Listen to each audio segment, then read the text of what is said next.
Fala galera, mais um Gavião Cast aqui pra vocês. E hoje com um convidado mega especial, um cara raiz da luta mesmo assim, cara especialista no MMA, tá?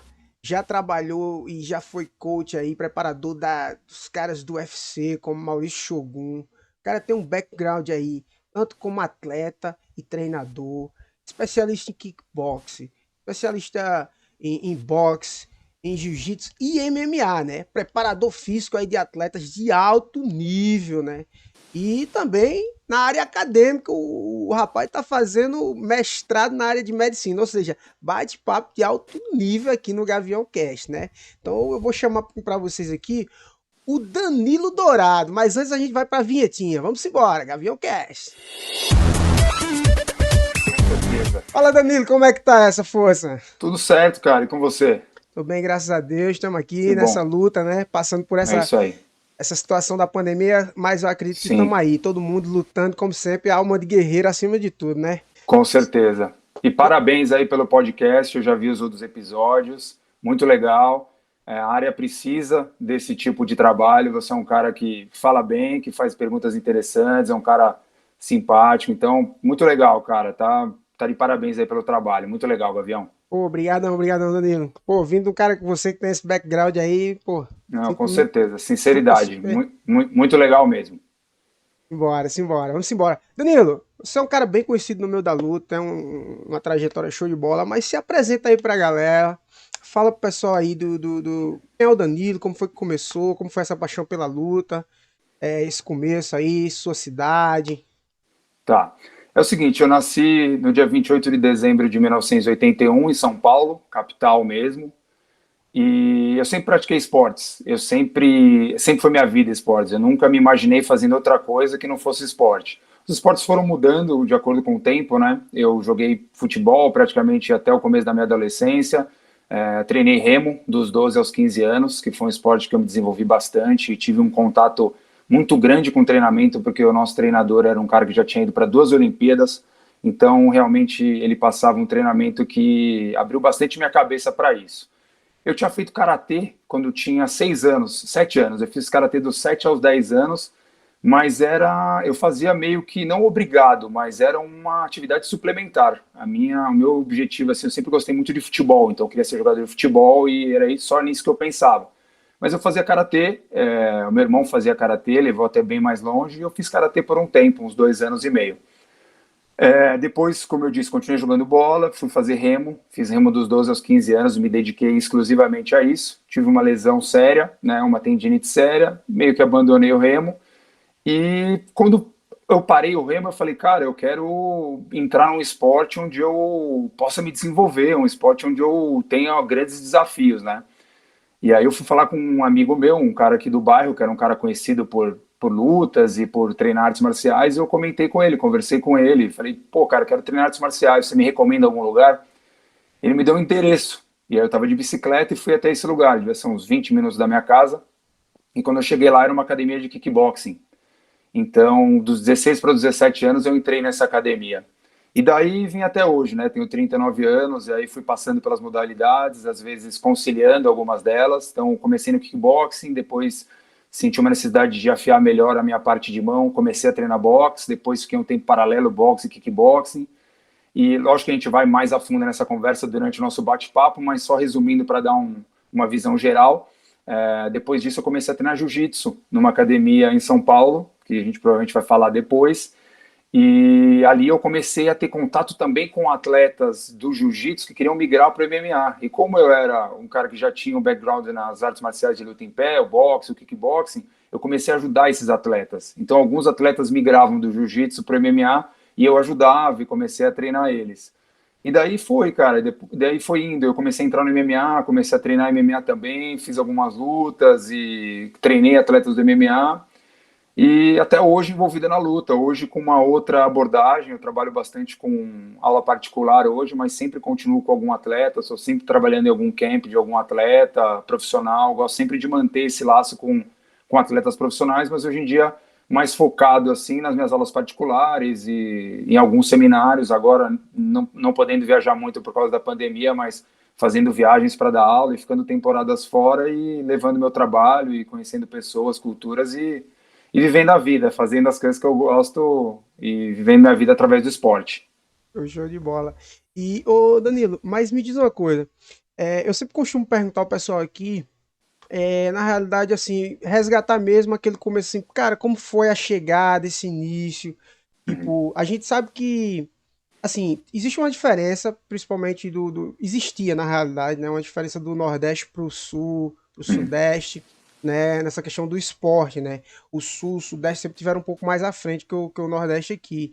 É tanto que você já fala aí que você já fazia karatê, remo, essas atividades que aqui eram um pouco mais difíceis de ter, uhum. né, aqui no Sim. Nordeste. Hoje tá bem melhor, tal, pá. Mas aí quando tu chega no universo da luta, que hoje também já tem uma pedagogia bem mais apurada, já tem um jeito. Mas como era Uhum. naquele tempo, assim, dos os famosos cascas grossas, né? Cara, e foi engraçado, é engraçado você falar isso, porque quando eu fui começar a treinar, eu conhecia, tem uma família que eu já conhecia desde a infância, que são os donos da Coral e da Vulcan, das marcas de kimono. E o dono da Coral, naquela época eles eram todos juntos, né? Agora eles separaram as marcas, mas eram todos juntos. Ele começou a treinar jiu-jitsu e um dia numa viagem ele me ensinou algumas coisas de jiu-jitsu e eu me interessei. E aí eu cheguei para os meus pais e perguntei, falei, gostaria de começar a fazer jiu-jitsu. E meus pais falaram, de jeito nenhum. Isso aí era 97, mais ou menos. Você tinha quantos 90, anos? eu tenho 39, eu tinha 15 Ah, anos. 15 Com anos. 15, quando eu tinha saído do Remo, aí eu conversei com meus pais e falei, gostaria de treinar jiu-jitsu. E naquela época tava uma fama bem pesada, né, do jiu-jitsu. E meus pais falaram, não, de maneira nenhuma, você não vai treinar jiu-jitsu. E aí eu conversei com esse cara da minha rua, que era um cara famoso no bairro. Sabe como é que é, né? Todo bairro tem Uhum. um cara famoso. Então era um cara famoso por ser brigador de rua, e era um cara sempre envolvido em artes marciais. E aí eu fui falar com esse cara, era um cara mais velho que eu, fui falar com esse cara e falei, cara, queria começar a treinar luta, onde você me recomenda? Ele me deu o endereço desse lugar. Então, cara, o primeiro lugar que eu cheguei parecia academia de filme, entendeu? Era mais ou menos 20 minutos da minha casa, era um lugar assim, uma academia térrea, chão vermelho. Cheguei lá, os caras tudo com calça de kickboxing, tudo preparado. Eu tinha 16 anos. Os caras todos preparados, treinando, todo mundo sem camiseta, calça de kickboxing, luvinha pequenininha da drible, da Olimpíadas. O pessoal treinava com luva 10 onças, 8 onças. E eu vendo os caras treinando e batendo o saco. E, nossa, aquilo ali me impressionou completamente, porque eu não tinha esse acesso às artes marciais. O meu acesso às artes marciais ele era reduzido, ele era em histórias, em ver um filme, ou naquele karatê que eu tinha feito quando era criança. Eu não tinha naquela época não tinha isso, não tinha como ver um vídeo no Instagram e ver e olhar e falar, nossa, que legal isso. Foi um choque para mim, né? Então eu cheguei nesse lugar e confesso que na hora que eu cheguei eu falei, caramba, cara, será que é isso mesmo que eu quero, entendeu? Eu senti ali a energia do lugar, eu falei, cara, esse lugar aqui é lugar para quem realmente quer o negócio, entendeu? O negócio, você chega, você sente o negócio.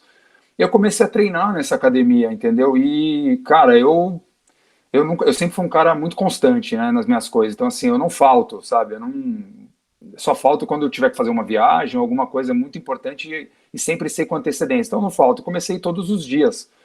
E as coisas foram se desenvolvendo, né, cara? Você vai aprendendo, treina todo mundo com todo mundo. Você tem 16 anos, sei lá, 70 quilos, treina com um cara de 25, 28 quilos, 90, 100 quilos e o cara te bate para te machucar, entendeu? E com isso você vai aprendendo também, porque quando eu fui falar para os meus pais, eu cheguei para os meus pais e falei: ó, eu conversei com o cara aqui do meu bairro e eu quero começar a ir nessa academia de kickboxing. E era full contact, era chute só acima da cintura, né?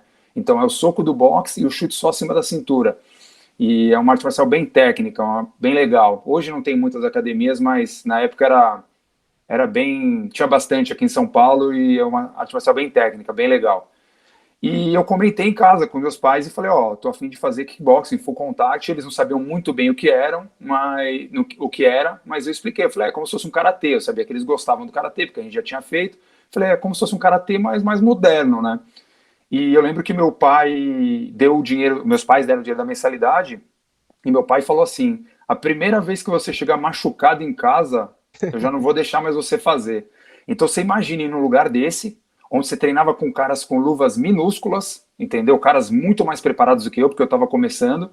E realmente, cara, era meio que assim, o treinamento era padronizado, era todo dia a mesma coisa, era parte física, alongamento, uma técnica básica e luta. Então, desde o começo você vai lutando. Então, cara, foi uma grande escola ali, entendeu? Eu comecei ali, foi ali que eu comecei a treinar, é ali que eu comecei a dar aula também, desde muito cedo. Porque teve uma época, logo quando eu acabei a escola, um ano e pouco depois, que eu ficava praticamente o dia inteiro lá, entendeu? Eu fazia faculdade, que era 4 horas por dia, e o resto era lá. E nessa época, eles tinham dois donos, eles estavam dividindo, eram dois donos da mesma equipe, mas eram dois donos.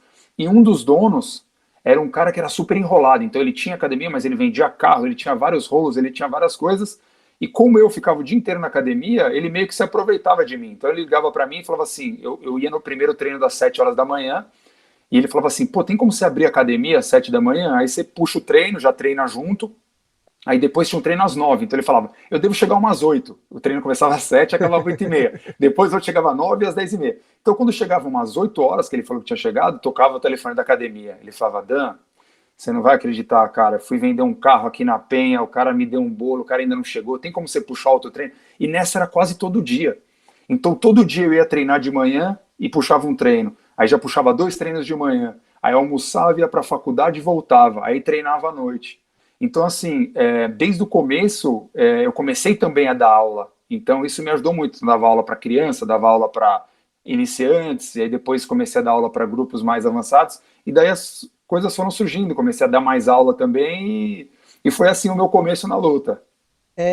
Uma pergunta assim, eu não queria nem adiantar muito, mas já como você falou isso, e Uhum. isso eu vejo que não é só nessa aula, nessa arte que você treinou, o kickbox, mas eu percebo que muitas artes têm isso do cara meio que é aquele tipo de professor antigo que se escora no aluno mais dedicado, aí vai Uhum. botando ele ali para puxar, para dar aula, e o aluno, na realidade, ao invés de vivenciar muito a fase de aluno, começa já sendo empurrada da aula. Não que isso vai ser Uhum. ruim, Sim. mas e você é um cara que já mostra ter uma base familiar legal, que já fazia faculdade, que já é um diferencial da maioria dos lutadores na realidade. Uhum. Isso é uma Sim. realidade, né? Infelizmente.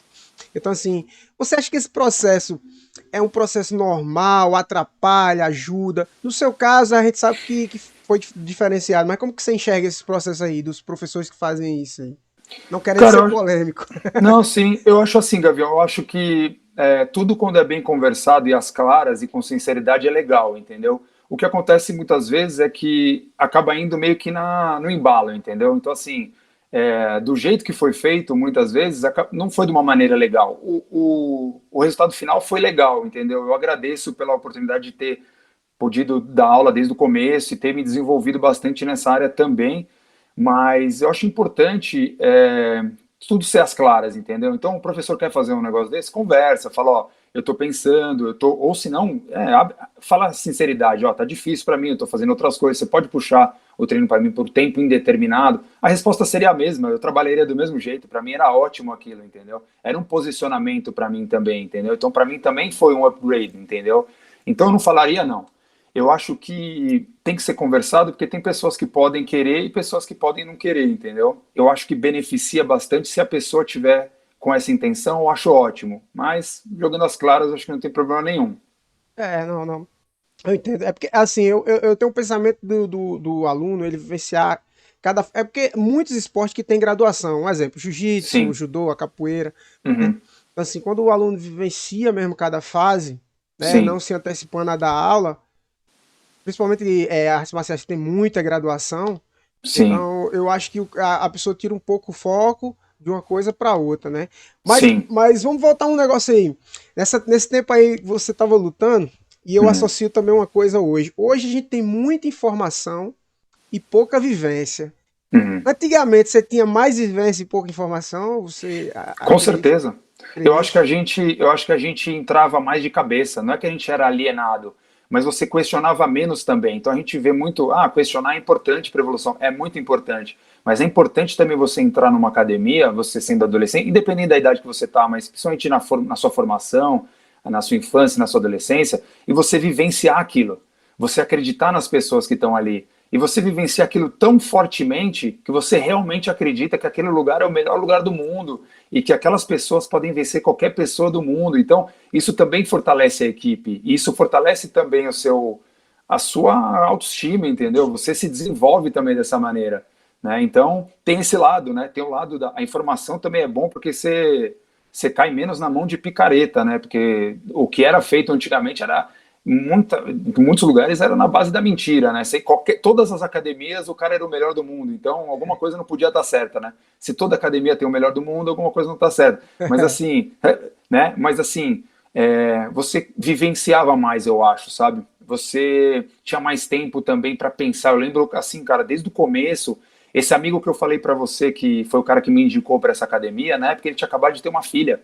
Então ele estava trabalhando em outra coisa, ele não estava tendo tempo para ir treinar. Era um cara que sempre treinou. Então na casa dele ele montou uma academia e ele me chamou, desde quando eu comecei a treinar, ele falou, cara, se você quiser eu posso te dar uma força. Então eu treinava de manhã, estudava à tarde, treinava à noite e na volta voltava para casa ou andando ou de bicicleta e já descia na casa dele. Às vezes comia alguma coisa e ia para casa dele, fazia um outro treino, porque ele não estava podendo treinar. E ele era um cara bem mais avançado. Então eu realmente vivenciava aquilo, entendeu? Eu estava sempre envolvido naquilo e tinha muito tempo para pensar naquilo. Não tinha outras distrações. Eu não voltava para casa ouvindo uma música ou ouvindo alguma coisa na internet, que é muito legal, que é uma facilidade muito legal para a gente hoje, que nem eu falei, hoje eu estava ouvindo, pô, fui dar minhas aulas, coloquei o seu episódio com o Palhaçada, né, que foi o último episódio, o único que eu não tinha visto ainda.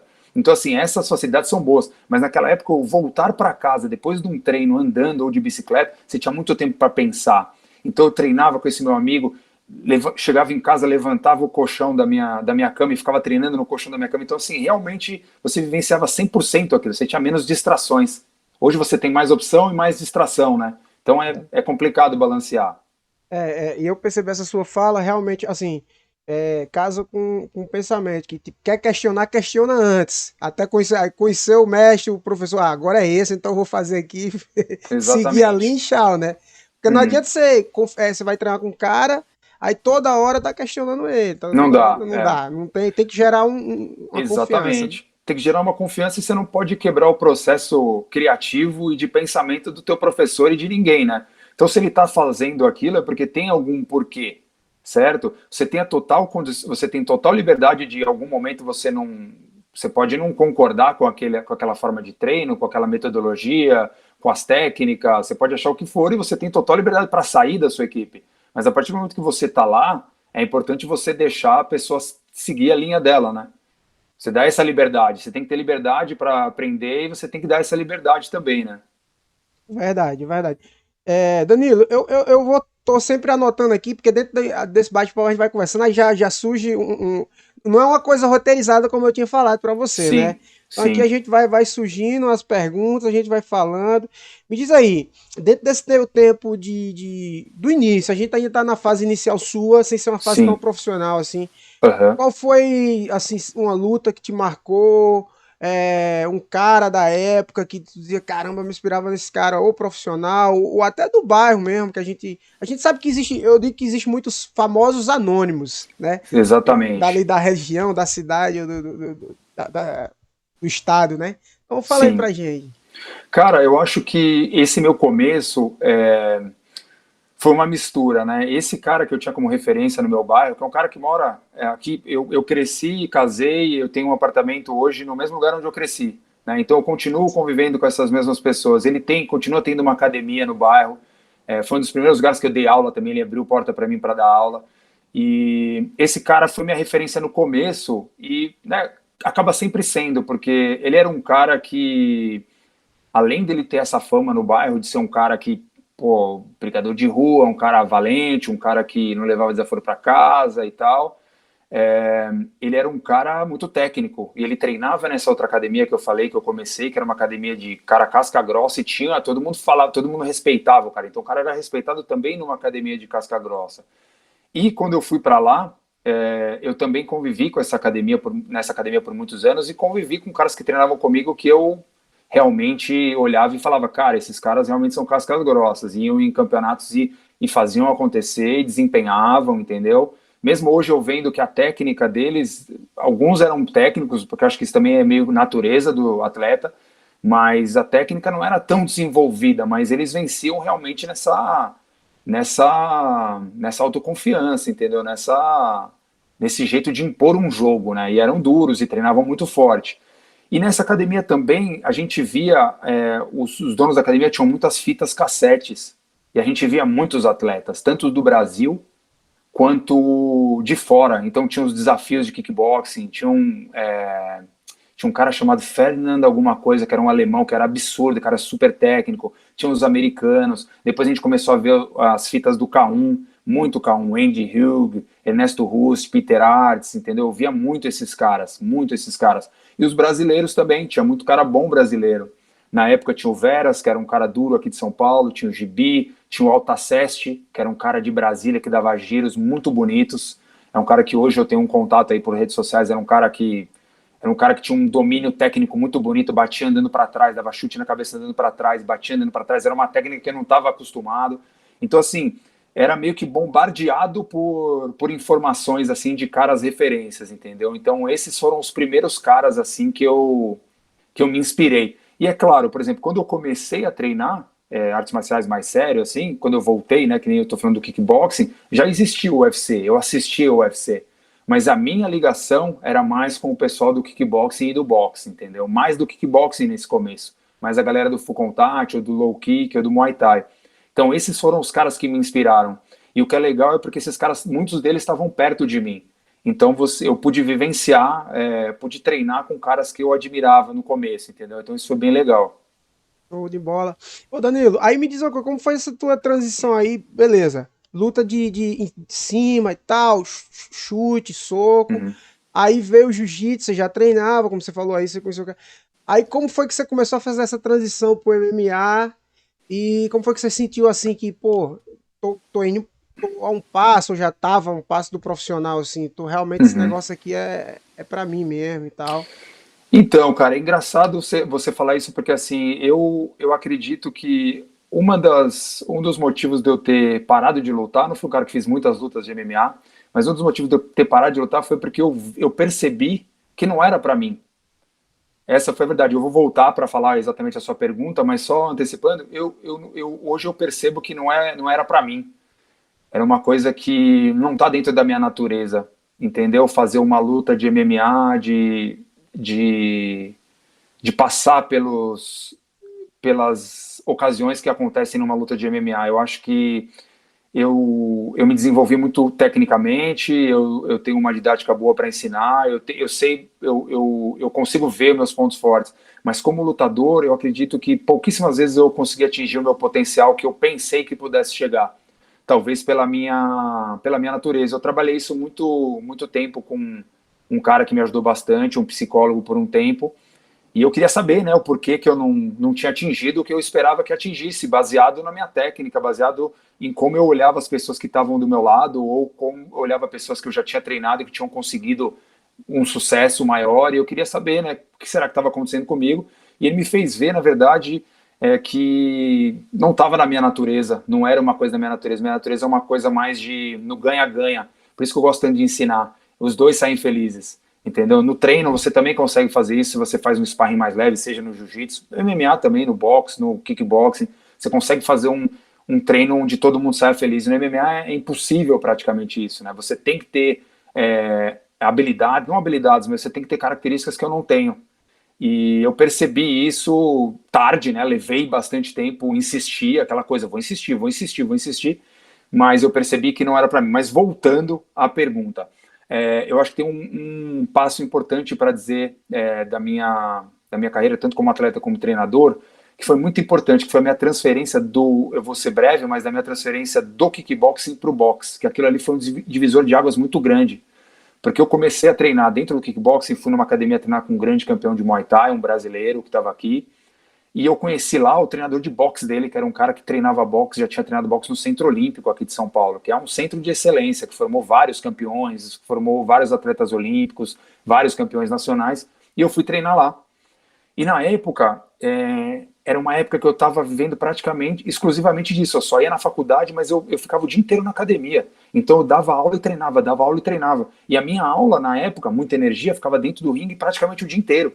Então tinha dias que eu fazia 100 rounds. Você fala, não, é impossível 100 rounds. Não, é possível. Você fazia 10 rounds com meninos de 8, 10 anos, aí você fazia mais 10 rounds com uma dupla de meninas que a gente tinha lá, aí depois tinha um treino da galera que treinava, a gente fazia mais 12 rounds antes do almoço, aí depois fazia enfim, você ia fazendo, você fazia, cara, 50, 70, 80 rounds, chegava às vezes a fazer 100 rounds todos os dias. E quando eu cheguei no Centro Olímpico, e eu vi que eles já se organizavam de uma outra maneira, por ser um esporte olímpico e tem muita tradição, eu lembro que no primeiro dia de sparring, eles selecionaram eu e mais 3 caras do mesmo peso que eu, todos menores de idade. Eu já tinha 22 anos, todos menores de idade, tinham 2 de 16 e um de 17. E aí ele me explicou, ele falou, vocês vão fazer 4 rounds hoje e vão colocar capacete, luva. Eu não usava capacete, nunca tinha usado capacete. Vocês vão usar capacete, só em luta, né, de kickboxing amador, que era obrigatório, mas em treino nunca. Vocês vão colocar o capacete, vocês vão lutar. E eu na minha cabeça pensei, falei, nossa, 4 rounds? Tipo, cara, eu faço 50 rounds no dia, às vezes mais, entendeu? E aqueles meninos, eles me mataram ali. Eu saí morto em 4 rounds e todos eram muito melhores do que eu. E ali me caiu uma ficha. Eu falei, cara, nossa, eu preciso aprender isso, cara. Isso aqui foi um divisor de águas, entendeu? Eles treinavam de um outro jeito, era uma outra metodologia e eles era um boxe muito puro, muito desenvolvido.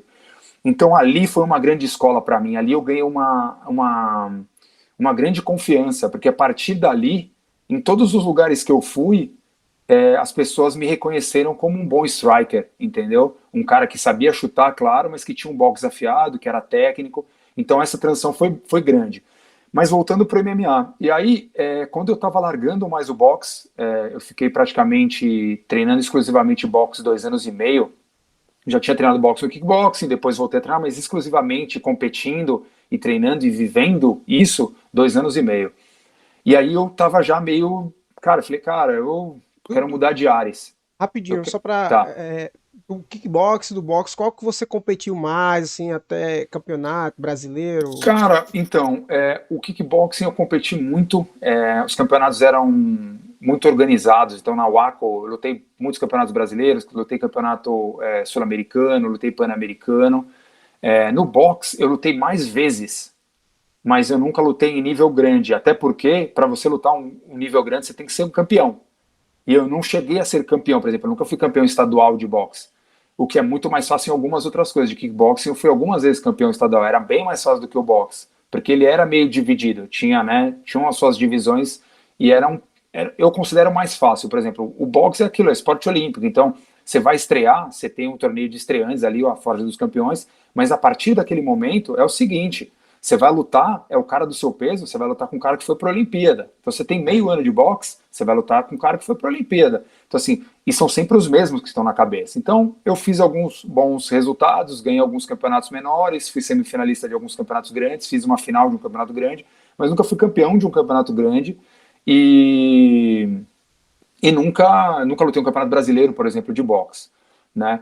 E então eu consegui títulos, você pode considerar talvez mais importantes no kickboxing, mas eu considero que eu fiz lutas mais importantes no boxe. Eu considero que eu sou mais boxeador do que um lutador de kickboxing, entendeu? Eu vivi mais assim mesmo na essência, É mais no difícil. boxe do que no kickboxing.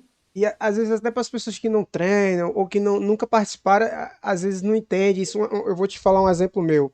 Teve um ano que eu estava muito bem treinando capoeira e cheguei a ficar entre os 8 do brasileiro, né? Uhum. Da minha corda, minha categoria, né? Do meu nível Sim, ali. E para mim, particularmente, foi mesmo que ter ganho. Porque sim, ficar entre os 8 brasileiros de capoeira, e pra gente os jogos brasileiros da nossa instituição é um dos mais difíceis até do que do Mundial, né? Porque sim, é só brasileiro, cara. E, tipo assim, sim.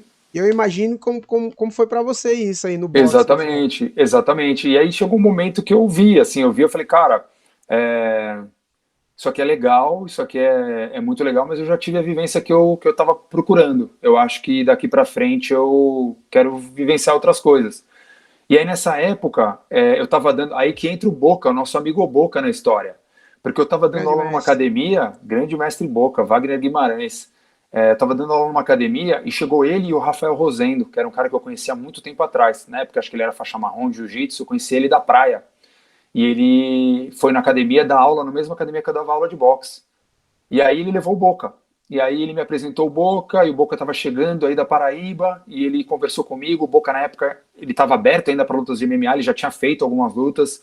e ele conversou comigo e falou, cara, onde você treina? Me leva lá. E nessa época eu estava treinando kickboxing. Na verdade, isso daí foi meio que paralelo, foi acho que antes um pouco do boxe, na verdade, se eu não me engano, sim.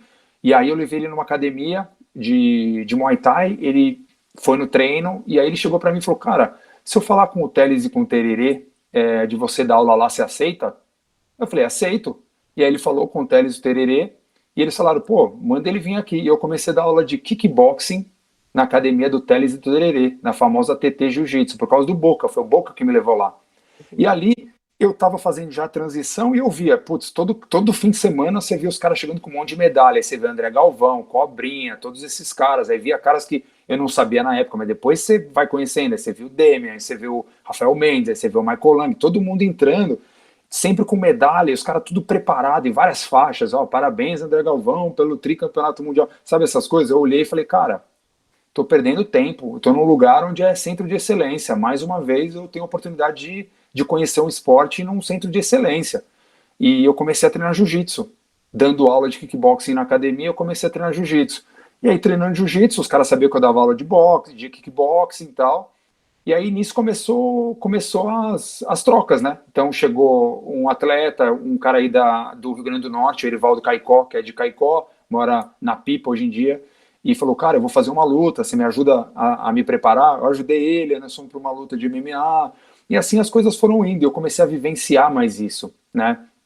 E comecei a treinar, comecei a vivenciar, e comecei a treinar mais caras, e foi uma, uma coisa meio que natural. Eu falei, cara, eu já pratiquei, já competi jiu-jitsu, já competi boxe, já competi muay thai, já competi kickboxing. Cara, chegou a hora de eu competir uma luta de MMA, eu preciso vivenciar isso, vai ser importante para mim. Independente se eu vou seguir carreira ou não, vai ser importante para mim, seja como lutador ou como treinador. E eu vivenciei por um tempo, fiz algumas lutas, mas a minha prioridade nessa época já era o treinador, eu já estava vivendo disso há muitos anos, mas eu vivenciei um pouco e tive bons momentos também, consegui ser feliz lutando MMA também, então uma coisa que eu guardo no coração, muito legal. Ô Danilo, e eu digo que tem coisas que, tipo assim, te separam, não que você seja melhor, mas são experiências que te separam do resto do mundo em relação a essa viver. Tipo, você descer um pipeline daquilo, aquelas ondas gigantes, você saltar de paraquedas, você subir no ringue, Sim, é uma coisa diferente, não é? Assim, acho que não é para todo mundo, mas sim, é uma coisa que quando você fala aí, você mostra no seu jeito de falar e você se deu a oportunidade disso sim. e é diferente, não é? Ah, é diferente, cara, e assim, nos momentos que, acho que é uma experiência muito particular, né, mas nos momentos que eu consegui ser feliz, por exemplo, lembro da minha primeira luta de MMA. Eu lembro quando eu entrei, cara, é difícil descrever, assim, porque é uma experiência, parece que fora do corpo, né? Eu via como se fosse um filme, então foi uma coisa que eu consegui aproveitar. Eu lembro da galera no vestiário entrando, e eu entrando com a música que eu quis, entrando no. Putz, cara, foi muito bom, assim, foi uma coisa muito boa, assim, eu fiquei. Foi uma experiência muito legal, eu consegui me soltar, foi muito boa. Então, assim, é uma experiência realmente diferente, entendeu? E também tive a vivência de entrar numa luta de MMA sem querer entrar, porque eu tinha me comprometido a lutar e falei, pô, a vontade vai vir, a vontade vai vir, a vontade vai vir, a vontade vai vir, a adrenalina vai vir, alguma coisa vai vir, e não veio nada. E aí não veio nada e você lá dentro e, putz, cara, aí, nossa, qualquer coisa, você já pensa, nossa, cara, o que eu faço aqui? Será que eu vou embora? Né? Eu cheguei a pensar, falei, cara, acho que eu vou embora, não tem por que estar aqui, eu não preciso disso, entendeu? Eu não vou, isso aí não vai mudar nada. Tipo, eu tô com, eu não tô conseguindo nem sentir medo, eu tô tão anestesiado que eu não tô sentindo nem medo. Então, assim, o que que eu faço aqui? Eu vou embora, eu finjo um desmaio, eu cogitei tudo. Mas eu falei, cara, compromisso é compromisso, cara, vambora. Falei, vambora. E aí entrei no negócio e vi meu adversário pulando e você vê, né, cara, quando você não tá 100% no momento, numa luta, eu olhei pra cara do cara e falei, nossa, esse cara tá 100% na luta. Entendeu? E você conseguir ver isso é porque você não está 100% na luta. Porque se você está 100% na luta, você está pensando em você. Né? Porque eu já tinha vivenciado isso em outras lutas, então assim. E eu comecei a ver, falei, nossa, eu preciso dar um jeito de sair o mais rápido daqui, né? E aí fiz uma luta segura, perdi, mas fiz uma luta para não me machucar. Uma luta que eu queria desde o primeiro segundo sair dali. Então, praticamente, não é vergonha dizer, mas eu desisti. antes de começar a luta. Eu falei, cara, eu não posso me machucar aqui. Eu não vou me dar ao luxo de me machucar. Então eu vou dar o braço, vou dar as costas, vou dar o braço, vou dar as costas, vou fazer alguma coisa. E você vai instintivamente fazendo isso para se proteger. E foi uma luta. É difícil você vivenciar isso, né? Então você sai, você sente mal, porque você dentro da sua cabeça você pensa, cara, você pensa isso, né? Você acha que é importante. Você fala assim, pô, eu tenho uma credibilidade, eu tô envolvido há muito tempo na luta, né, cara? Então o que as pessoas vão pensar de mim, né, cara? Eu tava com uma viagem marcada, todo ano, tava indo 2, 3 vezes pra Europa para dar aula, tava com uma viagem marcada, 40 dias na Europa, um monte de seminário, e eu fiz essa luta, eu falei, cara, eu saí de lá pensando assim, passei as próximas semanas pensando assim, cara, o que eu vou ensinar lá? E não é, eu não sou, tipo assim, você começa a se questionar, você fala assim, cara, isso não é pra mim, um cara que é realmente um lutador, você começa a pensar essas coisas, um cara que é realmente um lutador não faria isso. E aí você começa a se julgar e você começa a vivenciar isso. E o dia a dia, né, cara, você dando aula, você tendo que andar, você tendo que dar aula, você vai superando suas partes baixas, assim, né, cara, os seus momentos baixos e vai levando para frente, vai criando os novos desafios, né. E eu lembro que, como eu te disse, eu estava com uma viagem marcada e eu consegui, na época eu estava treinando um pouco mais jiu-jitsu, estava na faixa marrom na época, e consegui me dedicar, né, eu fiquei 1, 2 semanas pensando, cara, isso, talvez até mudar de carreira, porque acho que isso não é para mim, essas coisas, cara. Passaram esse tipo de coisa na minha cabeça. Mas eu consegui me dedicar num campeonato e fui campeão num campeonato na faixa marrom.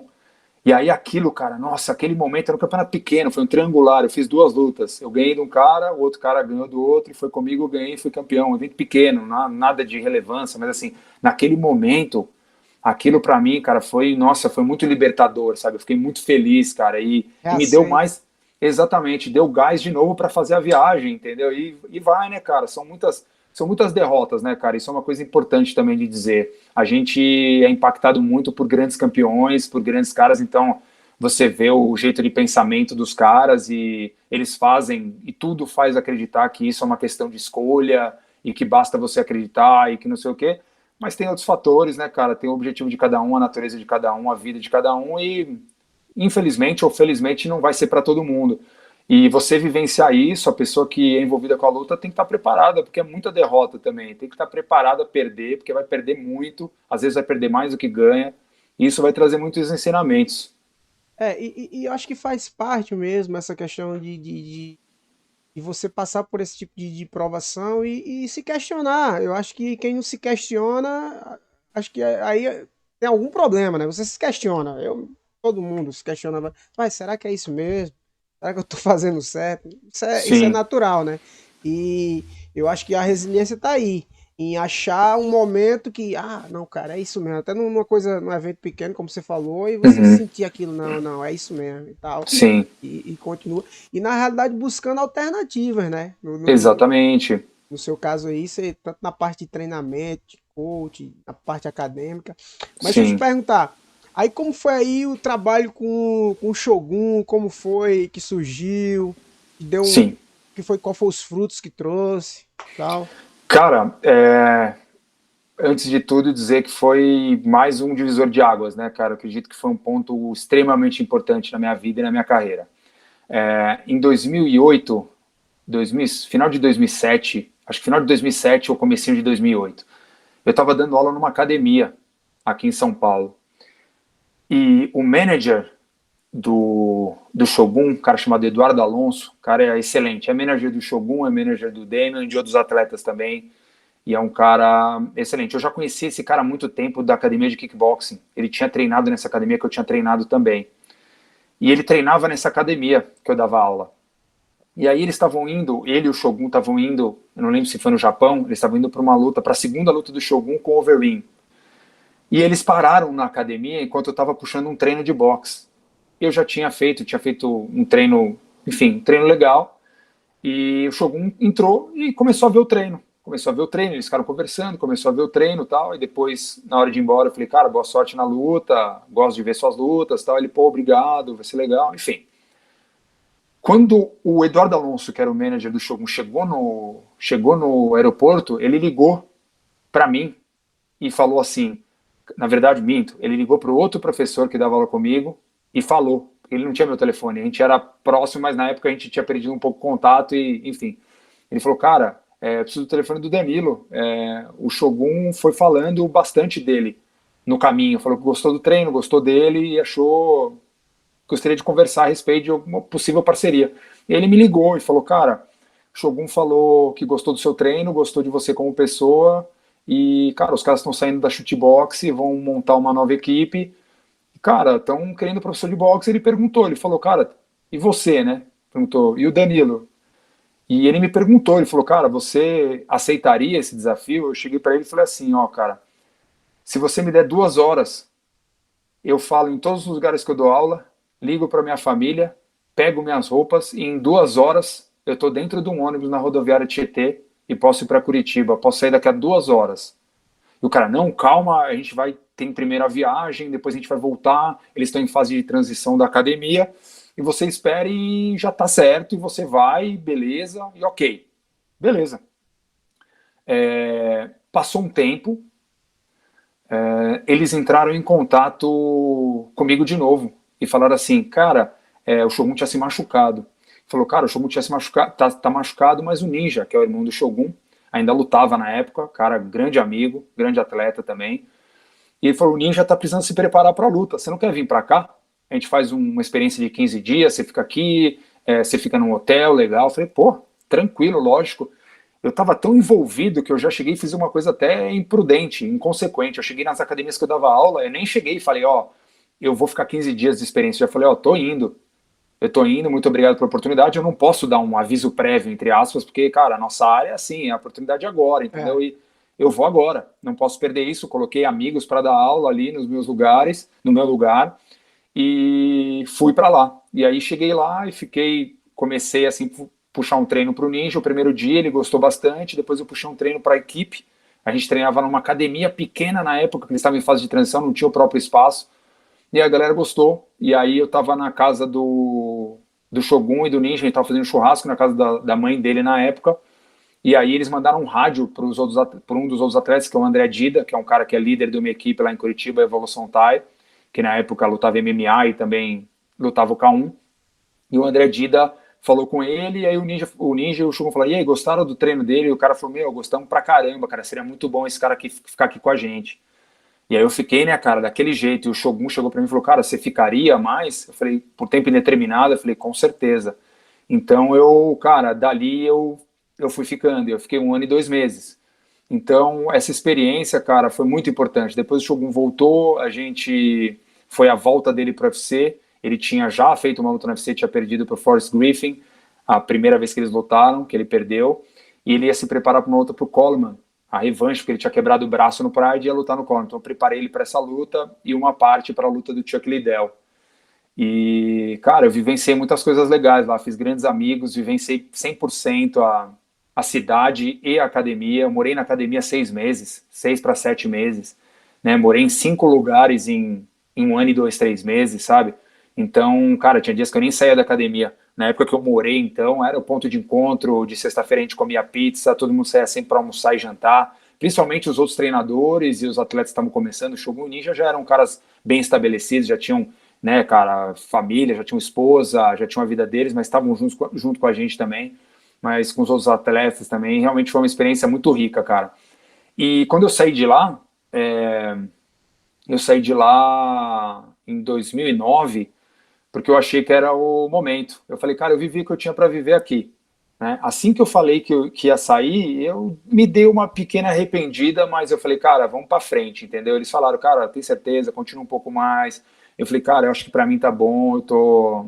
Porque junto com as partes boas, tinham as partes, né, cara, você vivencia isso 100%, você tem as suas expectativas também. Eu era muito novo, eu tinha 27 anos, muito novo assim, né? Não é nenhum menino, mas era novo também nesse nível. A primeira vez que eu estava treinando um cara desse nível, então eu não tinha essa experiência, né? E eu voltei e, cara, tava meio perdido assim, né, cara? Eu falei, cara, eu dava aula em academia, aula pra caramba em academia, e falei, cara, eu quero treinar alguém de alto nível mesmo. Já treinava alguns atletas, mas queria treinar um cara de alto nível mesmo. Treinei caras de alto nível mesmo e tinha saído. Então eu falei, cara, e agora, né? O que eu vou fazer? E aí, nessa época, eu continuei treinando um pouco alguns atletas aqui em São Paulo, e eu conversei com o Boca. E o Boca estava na Holanda. E ele falou, cara, vem para cá. compra uma passagem aí de uns 40 dias, fica aqui na Europa, a gente arruma um lugar para você dar aula. E foi a vez que eu fui para a Europa, foi a primeira vez ali que eu fui para a Europa dar aula. E na primeira viagem já rodei vários países, indo assim, não tinha nada programado. Comprei uma viagem de ida e volta por Amsterdã, 42 dias, e dali fui indo para vários lugares. Aí dali fui para França, dali fui para Bélgica com o Boca. Aí quando a gente estava voltando, o Boca ia voltar para Holanda, eu falei, cara, eu não vou voltar para o mesmo lugar que eu vim. Aí fui na estação de trem, perguntei onde tem alguma passagem internacional, tem algum trem internacional saindo. Ele falou, tem um para Paris daqui a 5 minutos. Eu falei, então tá bom, comprei, fui para Paris, fiquei 10 dias. Depois dali fui na casa de um amigo meu, o Leonardo Neves, que estava com outro amigo meu, o Bernardo Tavolar, eles estavam na Suécia, aí fiquei 20 dias lá, fui para Dinamarca. E na Dinamarca foi um lugar que realmente me trouxe de novo a vontade de dar aula, porque eu já estava pensando muito em quando eu voltar o que eu faria. E na época eu estava namorando com a minha esposa, né? Na época era minha namorada. E eu já estava pensando, eu falei, cara, eu preciso dar um jeito na minha vida, né? Porque eu estou agora com 28 anos, eu preciso dar um jeito de fazer um dinheiro mínimo e viver uma vida que eu possa construir uma vida legal com a pessoa que eu estou gostando. Quero ir para um outro nível, né? E quando eu cheguei na Dinamarca, eu estava na Suécia, e um amigo meu falou com um pessoal de uma academia da Dinamarca. Eu estava lá, falou, ó, o ex-treinador do Shogun, de boxe, de Muay Thai, de boxe e MMA está aqui, e ele vai ficar aqui mais uns 15 dias. Os caras, pô, meu, traz ele aqui, vamos fazer um seminário. E eu fui para lá, e na hora que eu cheguei lá, cara, sabia pouco inglês na época, eu falava um pouco, assim, tinha um básico, mas pouco. O jeito que eles me trataram, cara, o jeito que foi a aula, o feedback que eles me deram, a conversa que eu tive com eles, eu falei, cara, é isso que eu tenho que fazer, cara, é isso que me faz feliz, entendeu? Eu só preciso achar um jeito de fazer isso de uma maneira mais produtiva, né? E aí foi a Dinamarca foi muito importante para mim, cara, porque todas as vezes que eu voltei para a Europa, eu sempre falo com eles primeiro, porque eles são muito organizados. Então são caras que você chega e fala assim, ó, estou pensando em ir para Europa, ficar uma temporada aí uns 40, 50 dias, estou pensando em ir entre maio e julho. Tem alguma data boa para vocês? Aí os caras fechavam 15 dias comigo, falavam, ó, o que você acha de ficar de 1º de maio a 15 de maio? Eu falava, ótimo. Aí você já sabe exatamente quanto você vai ganhar, entendeu? Então eu conseguia planejar minha viagem daquele jeito. Eu fazia os 15 dias ali, depois dava uma rodada, entendeu? Ia para um lugar, ia para outro, ia para um lugar, ia para o outro. E essas viagens me trouxeram muito conhecimento também, né, cara? Pude ver várias escolas, né, de treinamento, fui para academias renomadas também, gente muito boa. E, pô, vida pessoal também, né, cara? Se desenvolver o inglês, desenvolver a parte pessoal também, né, cara? E as coisas foram se encaixando. Então, ir para Curitiba foi com o Shogun e com os outros atletas, especialmente com o Shogun e com o Ninja, irmão dele, foi um divisor de águas porque assim, eu senti que meu nome passou a ter uma credibilidade em nível mundial. Então, assim, por exemplo, quando eu era apresentado, até hoje, às vezes eu até falo, puta, cara, né, meu, é foda, tipo, 10 anos já, não treina mais o cara, vai ficar sendo apresentado sempre como ex-treinador de Shogun. É uma coisa que eu até tento evitar em alguns momentos. Mas essas coisas aparecem, entendeu? Porque é uma coisa que dá uma credibilidade. Então, quando o cara vai falar de mim, o cara fala, ó, o cara é um bom treinador, o cara treina não sei quem, não sei o quê, já treinou o Shogun. Então, geralmente, isso abre portas, porque o pessoal pensa, cara, ele treinou um cara desse nível, ele não pode ser tão ruim, vamos dar uma oportunidade. E é claro que a porta você vai deixar aberta com o seu jeito de ser, com a sua aula e com a pessoa que você é, mas abre muitas portas você treinar um cara como esse, então foi um grande divisor de águas para mim. Eu acredito que tem que aproveitar mesmo, né? Porque aquela história, né? Você é um cara que demonstra aí, e das pessoas que eu admiro, e eu tento ser assim, é um cara que aproveita as oportunidades e se joga mesmo, Uhum. né? E principalmente quando tá na juventude mesmo. Eu acredito que tem muito atleta bom que a gente conhece nessa jornada, mas o cara não se jogou. Ele não deu a cara a bater, ele não se provou, ele não pegou oportunidades, né? E você abraça, você, larguei a academia agora e vou-se embora, vou pegar essa oportunidade e fez todo esse know-how aí, alcançou todo essa trajetória, né? Uhum.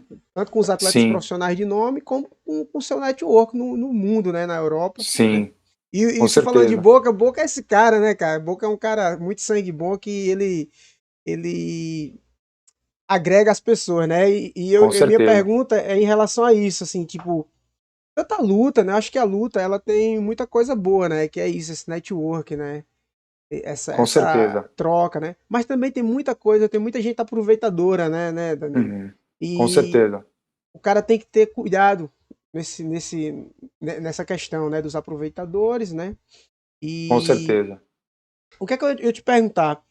A gente sabe que tem muito charlatão, né, cara? Eu vou te falar. Eu conheci alguns caras aqui que, tipo assim, o cara surgiu o MMA, o cara nunca treinou MMA, ou Muay Thai, o cara nunca treinou Muay Thai na vida dele, do nada o cara apareceu professor de Muay Thai, professor de MMA, né? Você já lidou, já chegou a ver esse tipo de charlatão aí? Como é? Porque assim, a- aí em São Paulo, até por ter essa referência maior, centros de treinamento, um pouco mais, não sei se é tão difícil, mas aqui geralmente, pelo menos lá atrás, era mais fácil. Tinha muito cara charlatão que começava a dar aula no quintal de casa, né?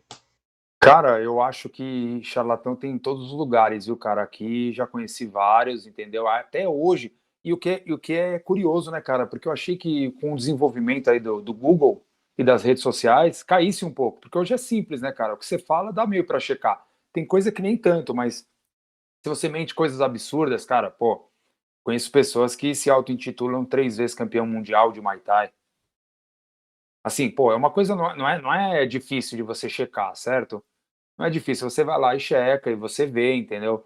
Então, cara, tem muito charlatão, entendeu? Eu acho que a charlatanice ela vai se adaptando com o tempo também. Então, hoje, cara, existe o charlatanismo que eu digo assim, um pouco mais mascarado. Você pega, por exemplo, vamos dar um exemplo, é até um pouco polêmico, mas eu acho que é importante falar. Eu não vou citar nome de ninguém, até porque é o seguinte: existem confederações de jiu-jitsu, por exemplo, certo? Tem a IBJJF, que é a maior, então vai ter um mundial, você vai ter realmente os melhores. Então, os melhores vão estar lutando, certo? Os melhores vão estar lutando nos melhores eventos. E tem outras confederações que são menores, mas que também têm, eles podem organizar campeonatos mundiais. Então, você pode abrir uma confederação brasileira e você pode organizar campeonatos mundiais. Esses campeonatos mundiais têm pesos diferentes, concorda? Sim. É diferente você lutar, entendeu? Putz, se você lutar IBJJF, uma final na IBJJF, você vai ver o nível dos atletas que estão. É diferente do cara que vai lutar um Mundial, que hoje em dia é em São Paulo, da CBJJE, que é ótimo. Tem caras duríssimos, tem cara muito bom. O cara que vai ganhar o Campeonato Mundial é um cara duro, é um cara muito bom. Mas se você pegar o campeão mundial, você pega os caras da IBJJF, eles não vêm aqui para lutar, eles não lutam esse campeonato. Então, você alinha isso a todas as faixas e todas as idades.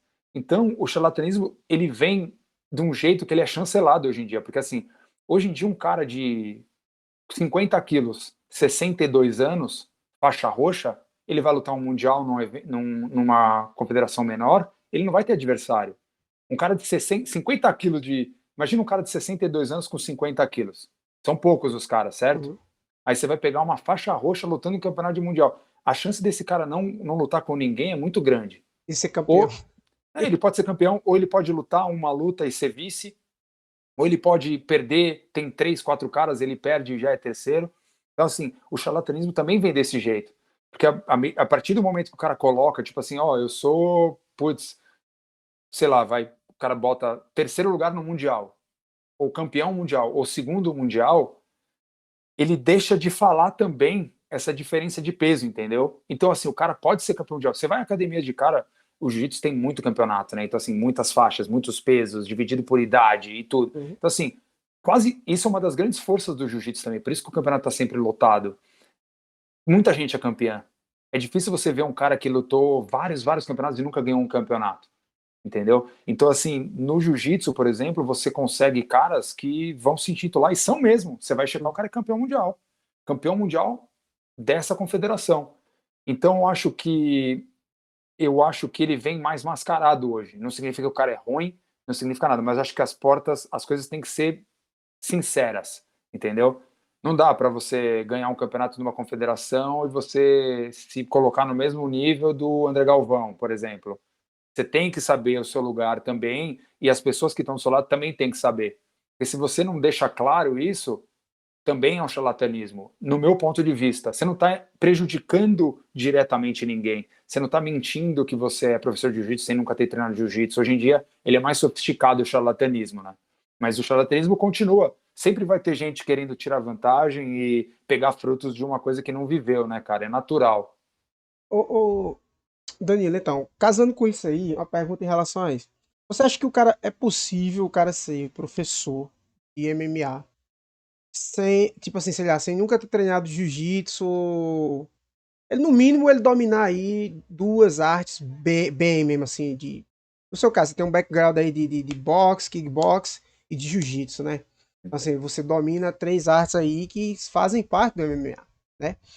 Há quem defenda que existe. Eu já ouvi alguns caras falando que defendendo que existe só o MMA, que tem quem treine só MMA, e não precisa Uhum. nem dominar outras artes, né? Como é que você acha isso aí? Não sei se eu fui claro aí na pergunta. Foi claro, foi claro. Eu acho assim, cara,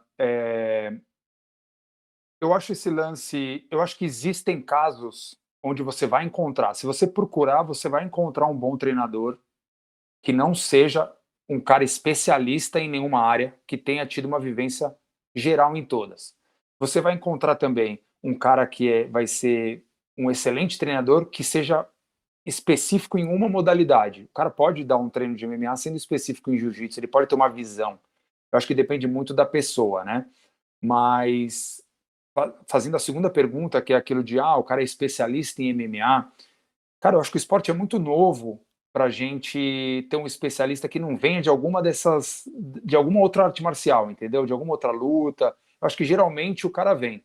O que eu não acho é que você possa medir o nível de qualidade ou de potencial de um treinador pela vivência que ele tem no esporte. Eu conheci caras que não tinham uma vivência tão grande na arte marcial, tipo assim, tem vivência, treinou um pouco aqui, um pouco ali, se aprofundou um pouco mais em alguma coisa, mas viveu tanto no MMA, aprendeu tanto, tinha uma facilidade tão grande para aquilo, que se tornou um treinador bom. É claro que não vira aquele treinador que é um cara que é treinador de geral de todo mundo, como se fosse o general, entendeu?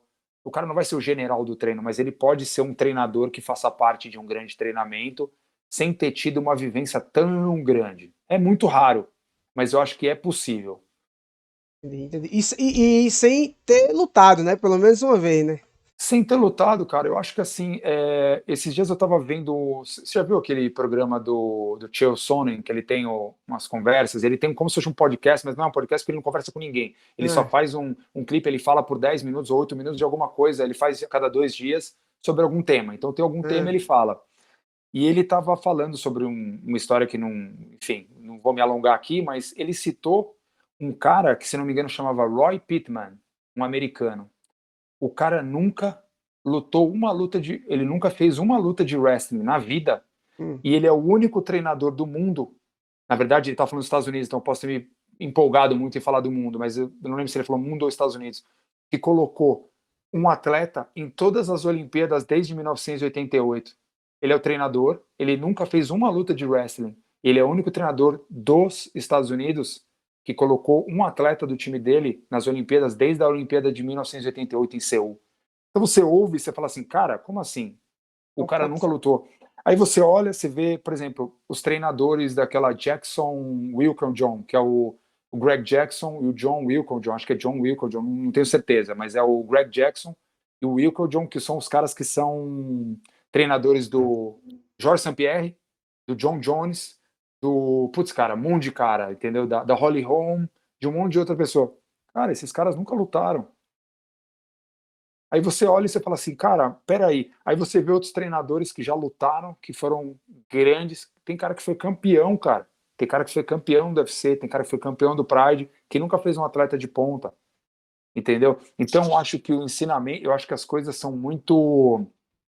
É mais provável que você consiga um treinador que já tem uma vivência melhor. Então, se você pegar 100 treinadores, é provável que nesse alto nível 95 vão ter tido uma experiência. Então, estatisticamente, é mais provável que você pegue um cara com uma experiência grande em luta, que já tenha lutado, enfim.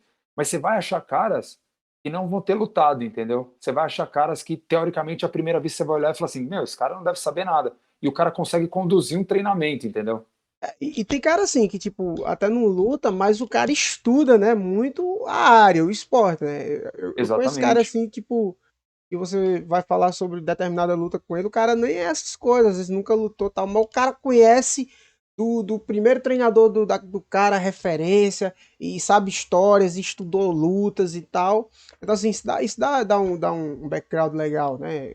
Tem caras que saem um pouco da curva, entendeu? O cara consegue ali de uma certa maneira vivenciar aquilo e acredita naquilo e se aprofunda, e o cara consegue ter uma visão ampla e consegue te ajudar naquele momento. Não existe o treinador mago, né? O cara que sabe de tudo, né? O treinador também tem processo de aprendizagem, por mais que muitas vezes isso se confunda e o próprio treinador se confunda porque ele quer mostrar muitas vezes uma imagem de não superioridade no mau sentido, mas de domínio e de controle, que às vezes não é verdadeira. Às vezes você também está passando, toda luta que você prepara um atleta, você está passando um processo de aprendizado, né?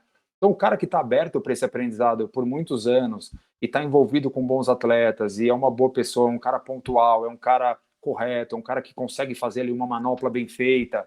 Porque para você fazer uma manopla bem feita, tem muito cara que luta que não consegue fazer e cara que nunca lutou que faz bem manopla, por exemplo. Aí você bota esse cara começa a conversar com atletas, ele começa a ver o treino, ele começa a ver como é que é, começa a estudar. O cara vai aprendendo ali. Foi um outro método de ensino e que deu certo também, entendeu? Então, Eu conheço eu cara acho. que faz manopla muito bem e nunca lutou. Pois é, cara. Que na realidade Também. nem é da luta, assim. O cara ajudava o outro e pá, começou a botar a Pois luta e é. caraca, Então, e então, desenrolou. Deixa eu te falar. exatamente. É, só pra saber, só a título de curiosidade, se você conhece um lutador de boxe aqui, paraibano aqui, que teve muito nome no boxe, é Mesquita. Cara, o Ele, Mesquita, eu conheço dois Mesquitas.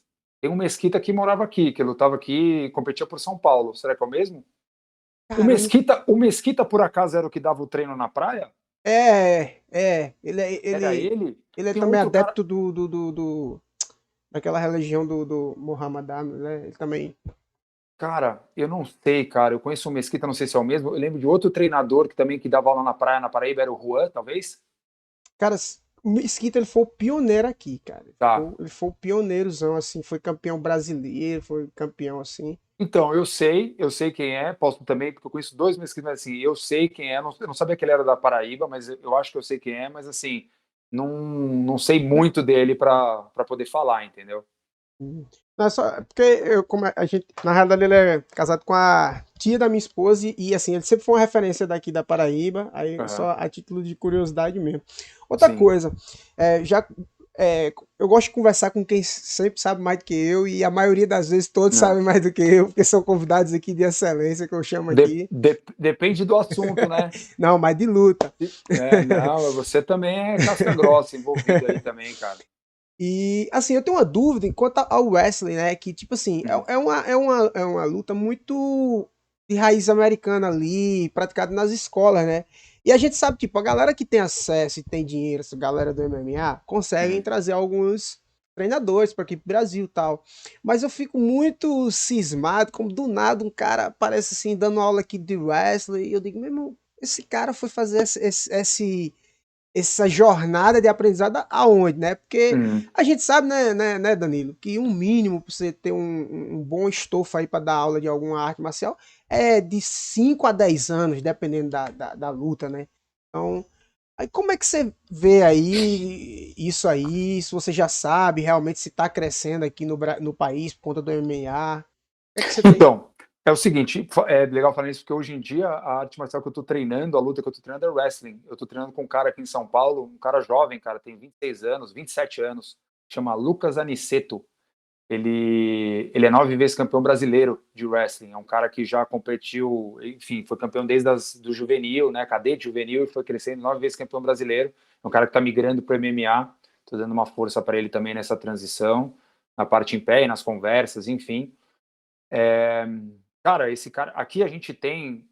No Brasil, a gente tem uma escola de luta olímpica, né? O wrestling, tipo, é a nossa luta olímpica, que é dividida em luta livre, né? Que você pode dar quedas pegando no corpo inteiro, luta greco-romana, que as quedas, o domínio tem que ser acima da cintura. A gente já tem um bom tempo, a gente já levou atletas para a Olimpíada, sempre Campeonato Pan-Americano, tem os irmãos Jaúde, que moram no Rio de Janeiro, tem o Renato Roma, que era um cara que ganhou vários campeonatos, enfim, tem vários, tem o Raoni Barcelos, que luta UFC, que foi campeão várias vezes de wrestling. Então, a gente tem um campeonato, por ser um campeonato olímpico, uma modalidade olímpica, existe um calendário e tem pessoas que vivenciam mesmo, e que fazem camps e que lutam, né? E tem pessoas que viajam para alguns lugares para treinar também. Então a gente tem um wrestling e está crescendo, né? Primeira pergunta que eu te respondo, está crescendo. Então com essa coisa do MMA, muita gente treinando, esse intercâmbio, algumas pessoas, por exemplo, o Damian sempre fez os camps dele nos Estados Unidos de wrestling. Então ele vem para cá, ele passa as coisas na equipe dele. Então os caras que treinam com ele também sabem. Ele trazia um treinador australiano que sabia. Tem hoje iranianos morando em São Paulo. E assim, o wrestling, aquela região do mundo é a região mais forte de wrestling, né? Tipo a Rússia, o Irã, a Geórgia, os outros países, assim, alguns dos países que faziam parte da antiga União Soviética, esses países são mais desenvolvidos do que os Estados Unidos. Então você vê, tipo, Campeonato Mundial, Olimpíada, esses caras são mais desenvolvidos. Estados Unidos, às vezes, faz um campeão olímpico, às vezes tem ano que não faz nenhum, ou faz um campeão e vice. Esses países estão em todas as finais, entendeu? Então eles são mais desenvolvidos ainda, porque vem de muito tempo, né? Muito Vem de tempo. muito tempo. Então eles são muito desenvolvidos. Então existe esse intercâmbio. Hoje tem iranianos no Brasil dando aula de wrestling, tem um iraniano dando aula aqui na Academia Shootbox, aqui para o Charles do Bronx e para a equipe, que é o Ali Reza. Tem um outro iraniano que dá aula de wrestling que chama Hossein, alguma coisa assim. Tem algumas academias espalhadas pelo Brasil de wrestling, mas eu concordo com você que é um esporte pequeno ainda, e quando o esporte é pequeno e não tem muito como a galera checar e poucas pessoas conhecem, é mais fácil do cara dar aquele passo que você falou lá atrás. Que no começo, quando começa a entrar uma modalidade, já começou a entrar o Muay Thai, o cara falou, opa, sou professor de Muay Thai, eu quero estar na novidade. Então, o cara que treina jiu-jitsu e aprendeu duas quedas é professor de wrestling, às vezes. O cara que treinou um pouco de judô é professor de wrestling. Então, existe essa pulada de degraus, entendeu? Mas, cara, se você reparar, assim, o wrestling brasileiro ainda não tem uma parte feminina também, tem a Aline, a Laís, essas meninas, como é que chamava a outra? Enfim, tem a Joyce, tem algumas, a Zanza, a Rosângela, que vem lá do passado, essas mulheres também foram desbravadoras e conseguiram medalhas. A Aline conseguiu medalha ou de ouro ou de prata no Mundial Juvenil, conseguiu já ser quartas de final de Mundial Adulto, então assim, tem um conhecimento e o negócio está crescendo, né? Tem tudo para crescer. É, Mas é isso, né, cara? E o que eu ia falar, agora voltou o pensamento. Quando você olha as nossas equipes de MMA, você olha, por exemplo, a galera da Nova União, José Aldo, Renan Barão, naquela época, agora os caras estão em outra fase, já não estão tão no auge, mas assim, Renan Barão, José Aldo, o Akran Dias, esses caras. Cara, ninguém botava esses caras para baixo. Esses caras lutaram com os tops, os wrestlers top dos Estados Unidos na categoria, All American, o Primeira Divisão e não sei o quê. Os caras não eram botados para baixo. Os caras fizeram uma adaptação e fizeram um intercâmbio. Então, assim, eu acho que hoje em dia, cara, não é uma coisa que a gente possa ser tão desprezado nessa área, mas concordo com você. Comparando com as outras, ainda está engateando e aí é território vasto para charlatão, né, cara? Então, Sabe como é que é? é, Sempre tem, sempre entendeu? vai ter os Sempre, aproveitadores. sempre vai ter, cara, sempre vai ter, Mas sempre vai ter. estamos aqui para mostrar as referências dos esportes e pouco a pouco vamos mostrando para a galera. E é isso mesmo, faz parte, né? Vamos fazer duas análises aqui. Na Uhum, realidade, gostaria que você fizesse duas análises, dois momentos que a gente teve hoje, no MMA recentemente, né? uhum, E você, como uma pessoa da luta, expert na área. A primeira é da questão da perna, da fratura do Weidman, né? Do chute lá que ele deu, teve um bloqueio e quebrou a tíbia igualmente o Anderson Silva, né? E eu uhum. tinha falado previamente com você o que é que eu acho assim em relação a esse chute muito baixo, assim, o custo-benefício dele, assim. Claro, se pega mesmo ali, claro, o cara vai ficar machucado e tal, mas não é um chute que vai definir uma luta, né? E se quebra, a perna do cara que chuta realmente define, né? O que é que você acha sobre essa questão aí? Como é a tua Cara, análise? eu acho o seguinte, eu acho que o chute na perna, ele é super eficiente. Eu acho que ele tem que estar alinhado com o seu estilo.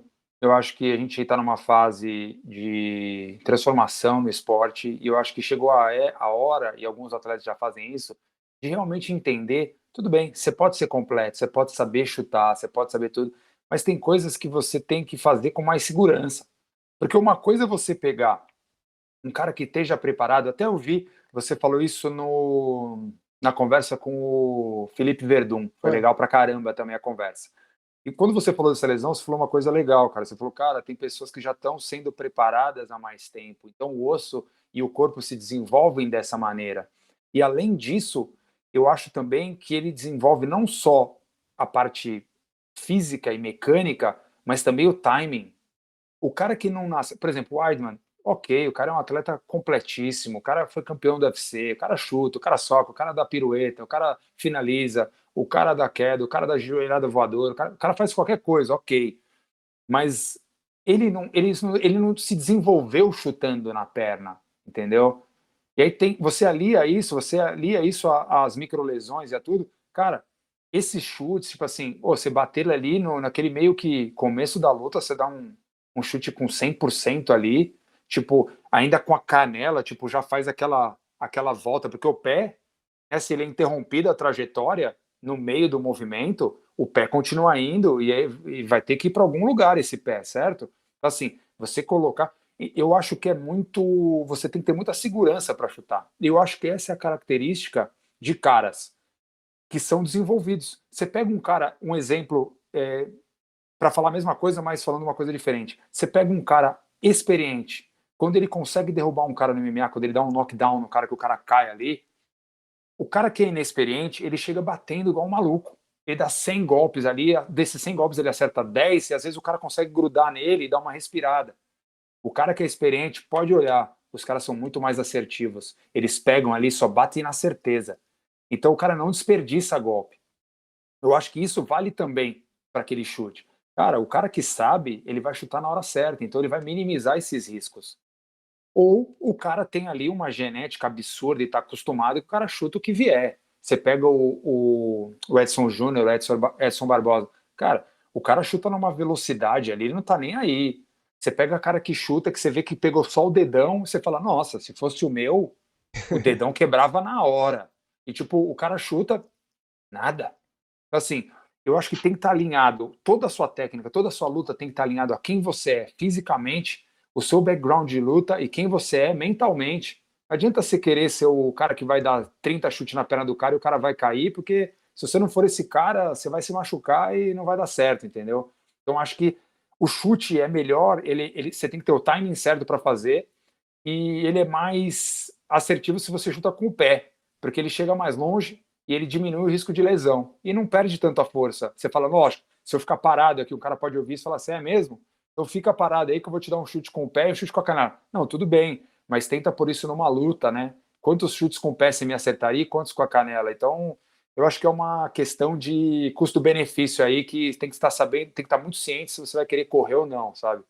E quando eu falei lá com o Felipe, com o Verdun, é justamente essa questão, tipo, sei lá, na Tailândia, o pessoal que pratica o Muay Thai, o moleque, tipo, como a gente na capoeira aqui no Brasil, desde criança, chuta com a tíbia, né, com a canela. Uhum. Fala que aí ele chuta bananeira, chuta árvore lá e tal. Então isso desenvolve toda essa estrutura óssea, né? Então Uhum. aí aqui o cara, depois de, sei lá, aos 25 anos começa a treinar MMA, vai chutar manopla, né? De Pois é, espuma. Então, a estrutura verdade. óssea não vai desenvolver, né? Então, assim, Exatamente. como você tá falando, o custo-benefício, assim, eu acho que, assim, na minha visão amadora, eu acho que foi um pequeno erro tático ali dele, né? É, né, cara, é aquela coisa, o cara. E assim, une isso com essa. Tá uma moda agora, né? Porque tem lutas sendo definidas com aquele chute atrás do joelho ali que pega o nervo, que, putz, a perna do cara paralisa, e a galera tá vendo isso como um atalho. Só que ao mesmo tempo que tá vendo como um atalho, tem cara que tá vendo um bloqueio ali, e naquele momento o Ryan Hall nem bloqueou, cara. É porque a distância encurtou. Então, quando ele chutou, ele tava tão perto que foi tipo, meu, a mesma coisa que chutar uma pia de banheiro, cara. É, uma viga, né? Entendeu? O cara chutou uma viga ali. Então, é isso, né, cara? Não. E nessa mesma noite, é porque eu sou ruim de decorar o nome. Teve a menina, a lutadora lá, que ela tem o cabelinho curto, rapado. Ela chutou Uhum. a adversária A- com o exatamente. pé, a menina A caiu na Rose, hora, a né? Rose Namajunas É, chutou com a perna da frente ainda, né? Deu é. um passinho para trás, chutou com a perna. Pô, você vê, foi um nocaute, foi com o pé. Porque na verdade, né, cara, é, o golpe que, principalmente alto nível, o golpe que vai te nocautear, que vai te tirar meio do prumo, é o golpe que você não vê. Isso é uma coisa que o pessoal falava há muito tempo no boxe. O golpe que te nocauteia não é o golpe forte. Claro, se for um cara 1000 vezes mais forte que você, ver o Francis Ngannou te jogando soco, você vai cair de qualquer jeito, lógico. Mas se for um cara meio mesmo nível, mais ou menos a mesma força, você pode dar o soco com toda a força. Se o cara vê o golpe, o corpo do cara se prepara, ele dá uma virada, ele protege, ele joga a testa, ele não toma com aquela força tão absurda. Então, às vezes o golpe leve é um golpe que te nocauteia porque você não viu. Então você tá virando a cabeça pro outro lado, toma um chute aqui, ó. Tipo, bateu o dedão do cara, é duro o dedão. Pô, às vezes você vê nocautes no UFC que você olha e fala assim, não, não foi nada. Isso Pegou casa no com. tampão, o Casa, cara tipo, não só viu. te interromper bem rapidinho, casa com um negócio que o nosso mestre fala muito, cara. O mestre da capoeira, ele fala assim: existe o golpe errado na hora certa e o golpe certo na hora errada, né? Então, às vezes o Pois cara é. dá o golpe ali e não sabe nem aí, mas Você não sabe nem de onde veio, o teu corpo não tá esperando, o teu corpo faz um movimento ali, cara, você cai, entendeu? Não vai ser. Então, assim, o timing é muito mais importante, por isso que a técnica é importante. Se o cara quiser dar uma nossa, de durão e quiser bater com força, é bom ele estar preparado e não é para qualquer um, porque não é qualquer corpo que aguenta. E aguenta, né? muitos caras que lutavam dessa maneira acabam tendo a vida útil um pouco mais curta. O cara tem mais É, lesão. Quando o cara tem uma certa idade, 20, 25, o cara aguenta, mas chega uma hora, não dá pro cara ficar chutando toda hora joelho dos outros, cotovelo dos outros. Uma hora uma hora começa a vai, né? sentir, né, cara? Uma hora vai. Uma hora vai. Ô, Danilo, o papo tá muito massa, tem muito mais coisa ainda pra gente falar, mas vamos dentro aqui do MMA. É, e a luta do Verdun? Me diz aí, bateu ou não bateu? Cara, eu acho o O seguinte, Renan, como é que você acha ali daquele episódio? eu acho o seguinte, e agora eu vi, se não me engano, hoje mudaram para no contest a luta. Eu acho que mudaram. Eu vi eu fui impactado nisso no YouTube, se não me engano, eu vi o título só. Acho que Ah, mudou para o No Contest. Enfim, é, duas coisas. Primeiro, ele bateu. Aquilo ali é bater. Ele pode argumentar e falar assim, ó, eu vi um argumento dele tentando, falou que tentou tatear para ver onde estava a cabeça do. Cara, ele bateu ali. Ele pode ter desistido no meio do movimento, mas ele bateu. E tem gente que pode falar, ah, não, mas tem que bater 3 tapas. Não. Senão o negócio vira estratégia de luta. O cara tá me finalizando, eu dou uma, duas, e o cara solta, entendeu?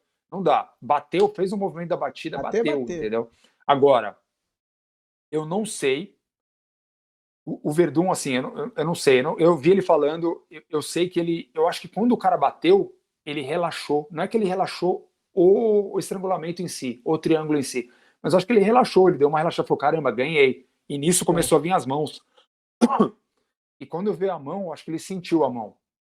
E aí ele acabou sendo nocauteado. Mas assim, eles deram no contest, mas naquela situação, cara, você tem que dar finalização pro Verdun, cara. Você tem É. que dar finalização pro Verdun. Porque senão, cara, começa a virar uma estratégia de luta, entendeu? Eu acho que aquele golpe nocauteou o Verdun mesmo.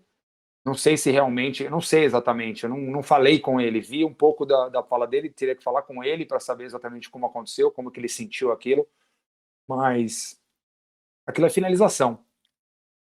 E eu não sei se você viu como eu escutei o Fábio Gugel falando, e é uma coisa interessante, só quem luta mesmo sabe. Cara, você tá lutando com um cara, e sei lá, o cara entrou no armlock. Você bate, você tá confiando que o cara vai soltar você, né? Ou senão o cara vai quebrar seu braço. É uma questão de hombridade, é uma questão de ética da luta, né? Então, assim, Sim. e se o cara usa isso como estratégia, abre precedente para muito, É, né? Muita coisa, assim, não com legal, na certeza. realidade, né? Dentro da Com luta, né? certeza. E assim, independente se foi por instinto do cara que o cara deu um tapinha só, cara, meu, olha ali no vídeo, viu o que foi, é isso, cara, é finalização pro Verdun. Agora, a partir do momento que é no contest, o PFL ele é uma liga, né? Então quem faz mais ponto, luta a semifinal e a final. Eles vão ter que refazer essa luta em tempo diferente.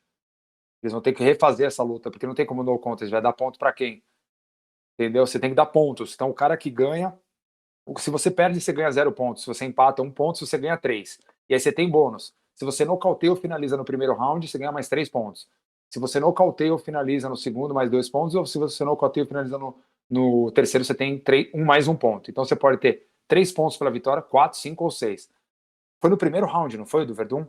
Cara, eu não sei. Eu tava. Eu acho que, eu acho que foi no primeiro. Então o cara ganhou 6 pontos. No contest, você vai fazer como? Você vai dar 0 para os dois? 1 para os dois? Não dá, porque eles ficam atrás na corrida. Porque outros Mas, caras estão disputando o mas se ponto. eu não me engano, o Felipe postou aqui falando que deram pro Verdun, né? Falando que deram a vitória pra ele, Ah, né? é? Ah, Da tá. luta, Eu sim. achei, eu achei que tinha sido no No contest. post, Então, se não, for, não. se for vitória, melhor ainda. Eu acho que é assim: o cara fez a mão, você botou um vídeo e acabou, cara. Foi, entendeu? É, cara, porque não tem como, assim, você sabe, você luta também, é claro. Então, assim, cara, se o cara bateu, você já relaxa mesmo. E você sabe que uma relaxadinha de nada dentro de uma luta de alto nível dessa, né? Ah, é. É Define. nessas horas que acontece um acidente. E cai na mesma coisa que a gente estava falando. Às vezes ele não esperava o golpe. Porque se ele tivesse esperando o golpe, talvez aquele mesmo golpe não tivesse nocauteado, ele tivesse protegido. Então, assim, faz toda a diferença, né, cara? Não tem como isso acontecer, entendeu? Isso não. Ele não estava esperando aquele golpe e o cara bateu. É, verdade. Ô, Danilo, a gente falou muito aqui de luta, de toda a sua parte de experiência, né? Toda a trajetória.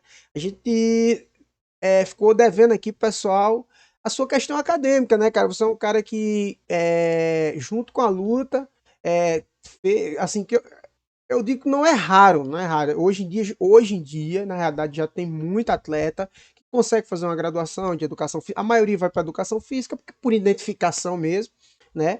Mas antigamente já era mais raro, né? Tipo assim, você é um dos caras que conseguiu conciliar. Como foi para você aí fazer uma faculdade e agora você já está nessa trajetória do mestrado? O que é que você tá, qual é a sua linha? O que é que você acha que agrega? E fala aí pra gente. Cara, para mim a faculdade foi uma extensão da escola.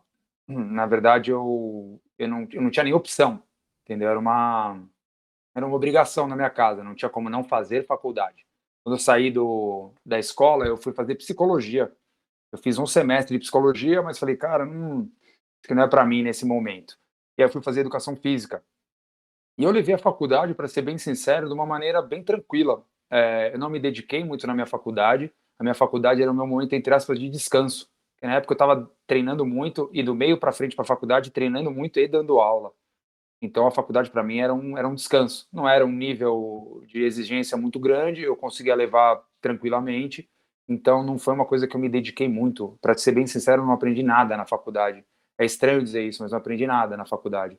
E aí depois que eu acabei a faculdade, quando eu ia acabar a faculdade, eu falei, cara, ainda bem que eu vou acabar isso aqui, cara. Depois eu nunca mais vou estudar na minha vida, eu pensei. E aí quando eu acabei a faculdade, um ano depois, eu senti uma necessidade. Estava trabalhando já com os atletas de MMA e senti uma necessidade. Falei, cara, quero conhecer mais, cara, de treinamento, quero aprender mais coisa. E aí eu me inscrevi numa especialização, numa pós-graduação Lato Sensu, de 1 ano e meio, e fui fazer uma especialização em treinamento desportivo. E ali eu comecei a ter contato com algumas coisas que eu não conhecia, que me despertavam muito interesse, porque eu já estava trabalhando com atletas, eu queria aprender para saber como que eu poderia fazer meus alunos e principalmente atletas renderem bastante, entendeu? E aí, depois disso, eu fiquei um tempo sem estudar, fazia um curso aqui, outro ali, aprendi uma coisa aqui, outra ali, mas muito na prática. Em determinado momento, em 2016, na verdade, eu já tinha falado com uma professora antes, na USP, e ela tinha falado para mim, cara, eu estou fechando, ia ser na educação física primeiro, eu estou fechando, não estou pegando mais nenhum aluno, eu vou me aposentar o ano que vem e tal, não sei o quê. Mandava e-mail para os professores, tentando fazer contatos e não me respondiam e tal. E eu consegui contato com um professor na faculdade de medicina da USP, um neuropediatra, um neurologista especializado em crianças, um dos maiores neuropediatras do mundo. E eu falei para ele sobre a possibilidade de fazer um estudo. Ele é um especialista em transtornos do neurodesenvolvimento, que são autismo, déficit de atenção e hiperatividade. E por eu ter na época alguns alunos que os pais vieram falar para mim, cara, o treino melhorou muito a atenção deles, um deles tomava remédio para melhorar esses níveis de atenção. e o médico comentou com os pais, falou, cara, ele está fazendo alguma coisa, está melhorando, enfim. E eles vieram me dar esse feedback, e eu, quando procurei esse médico, que é um professor livre docente da Faculdade de Medicina da USP, eu procurei ele com essa abordagem. Eu falei, ó, eu estou interessado em fazer um estudo, eu sou um especialista em artes marciais, e contei mais ou menos a história que eu estou te contando, de uma maneira mais sucinta no e-mail, e perguntei se haveria possibilidade de eu conversar com ele, se teria alguma possibilidade, se ele teria algum interesse em ser o meu orientador no mestrado, caso eu conseguisse entrar, passar pelo processo seletivo. Ele falou, cara, tenho muito interesse, acho que vai ser uma coisa enriquecedora para os dois lados. E aí eu passei pelo processo seletivo, que durou mais ou menos um ano e meio. São várias provas, apresentações, tanto parte escrita quanto apresentação presencial, falando para uma banca de professores, prova de proficiência de inglês, e eu fui aprovado. E aí eu comecei a trabalhar um pouco mais nisso, né, nessa área de como que o esporte, principalmente arte marcial, pode ajudar, principalmente as crianças, que o tema do meu estudo é baseado mais em crianças entre 9 a 12 anos, como que pode ajudar as crianças que tenham essa dificuldade, atenção, hiperatividade, memória, e como que a arte marcial entraria nisso. Então, para isso, a gente fez um estudo com crianças da rede pública aqui da cidade de São Paulo, que foram diagnosticadas com o transtorno do déficit de atenção e hiperatividade, ou seja, crianças que tinham níveis prejudiciais de atenção e memória e hiperatividade. E a gente fez vários testes específicos, né, junto com a Faculdade de Medicina da USP, o Hospital das Clínicas, e fizemos teste pré, né? Então, antes de começar a intervenção, as aulas, aí eu dei meio ano de aula para eles, de artes marciais, e depois a gente mediu tudo, de novo, para ver se tinha melhorado, e medimos depois, um ano depois de ter parado de fazer as aulas, para ver se esses benefícios, essas melhoras se mantiveram. Legal. Então, foi um estudo, né? Ainda eu acabei meus créditos agora, passei pela parte escrita, entreguei minha dissertação, minha tese, e agora tenho que defender minha tese nos próximos 2 meses. Então, provavelmente eu vou marcar aí para o final de junho e finalizar para uma banca de examinação, né, de examinadores. E, cara, uma coisa que me enriqueceu muito, né, porque dentro disso quando a gente fala assim de um tema, você fala, então você deve ter estudado, o que você estudou? Porque você é da artes marciais, então você estudou um pouco o transtorno, mas não sei, eu aprendi muito, eu estudo muito ainda e me despertou muito, foi um início, na verdade, né, estou iniciado nessa parte do comportamento humano, do funcionamento cerebral, e principalmente, cara, foi uma grande experiência para mim, porque eu convivi com pessoas e tive que estudar muito os níveis do Brasil, todos os índices do Brasil, de desenvolvimento, de desigualdade, e convivi com famílias muito pobres, e paralelamente a isso, convivendo com famílias muito ricas, que é perfil da maioria dos meus alunos particulares. Então foi um choque de cultura, e eu fui, cara, enxurrado assim de informações, de novas informações, que foi um novo mundo para mim, né? Eu convivi com muitas crianças, falei com muitas mães, convivi com as pessoas, né, com pessoas de backgrounds totalmente diferentes, de realidades totalmente diferentes. Foi muito enriquecedor para mim, tem sido muito enriquecedor.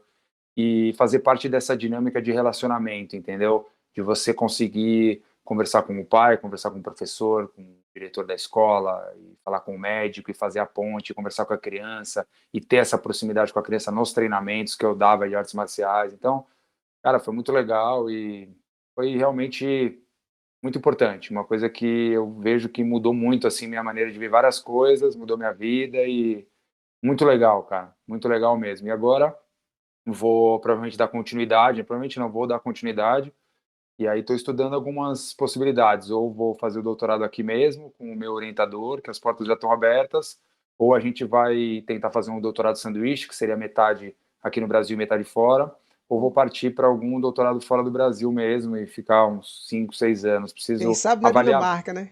quem sabe na Dinamarca, é uma das possibilidades. Na Universidade de Copenhague é uma das possibilidades. Vamos ver como é que as coisas vão andar aí nesse próximo semestre. Assim que eu acabar, já começo a intensificar mais essa procura.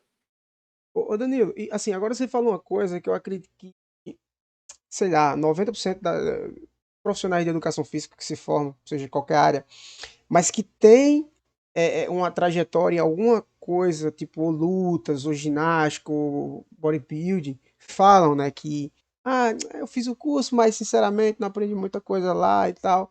E eu percebo, aí você vai poder dar mais sua visão em relação a isso, que assim, tem muita coisa que a gente vê dentro do curso, assim, meio que, pô, cara, podia ter tá vendo mais disso do que disso, né? Um exemplo, Uhum, umas cadeiras que eu acho perfeito, eu acho ótimo, é fisiologia, uhum, biomecânica, é treinamento desportivo, é uma cadeira que eu gosto muito. uhum, E mas sei lá, eu paguei vôlei. Podia uhum. ser uma cadeira eletiva, cara. Uma coisa que assim que eu não, Sim, né? Tipo assim, se tivesse duas lutas, tipo, eu paguei a cadeira de luta, eu que dei aula de capoeira, outro amigo meu que era black belt lá, que competia, dava o jiu-jitsu, e o professor que era do judô só fazia a parte do judô e tal, assim. sim. E, tipo É, assim, o que é que você acha disso aí?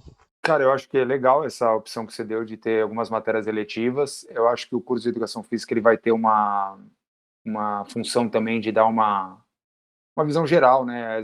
É importante dar essa visão dos esportes até para aprender como ensinar aquele esporte ou aprender algumas regras, algumas coisas, mas seria legal ter eletiva. Mas o fato de eu não ter aprendido, agora eu dou todo o crédito, o descrédito todo a mim, entendeu? Porque assim, eu realmente, porque assim, tem pessoas que aprendem. Eu acho que eu era muito imaturo e estava muito envolvido em outra coisa. E eu sou um cara complicado, assim, quando eu não estou interessado numa coisa, eu sou ruim demais, bicho. Então, eu não estava interessado ali. Para mim, Uhum, era a extensão da escola e era a escola mais fácil que eu tinha estudado, entendeu? Porque não era, o nível de exigência não era tão grande. Eu levei totalmente na barriga, entendeu?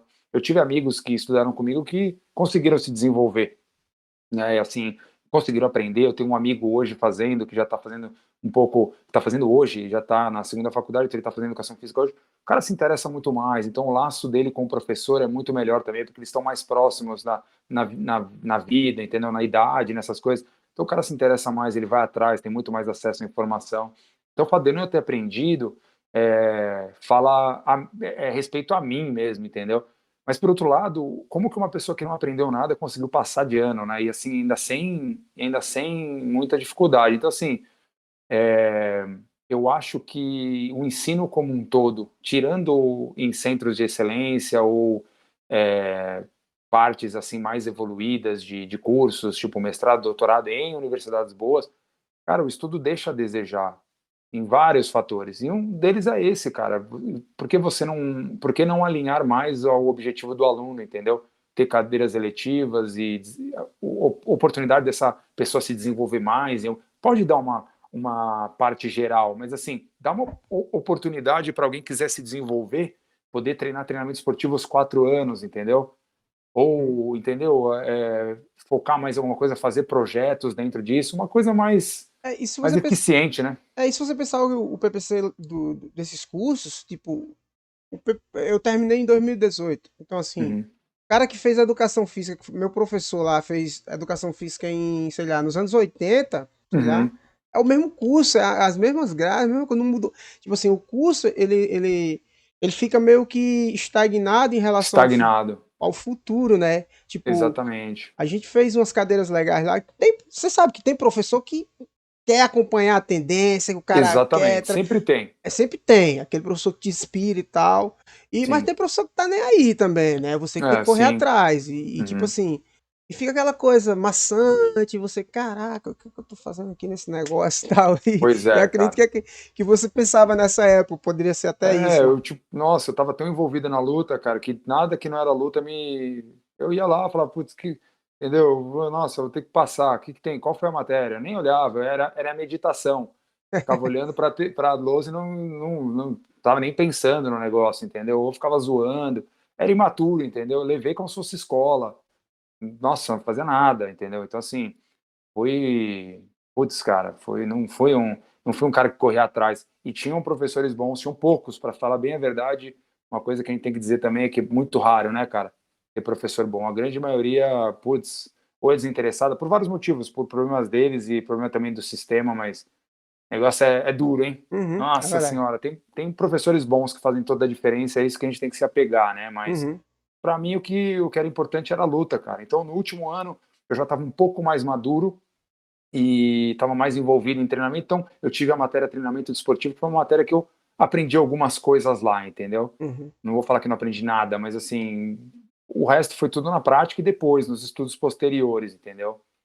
Mas eu O, acho que o que é que esse que tu, você falou. Não, pode falar. o que é que você aplica aí de treinamento esportivo, de periodização, assim, ou no atleta de alto nível, ou no seu atleta do seu aluno?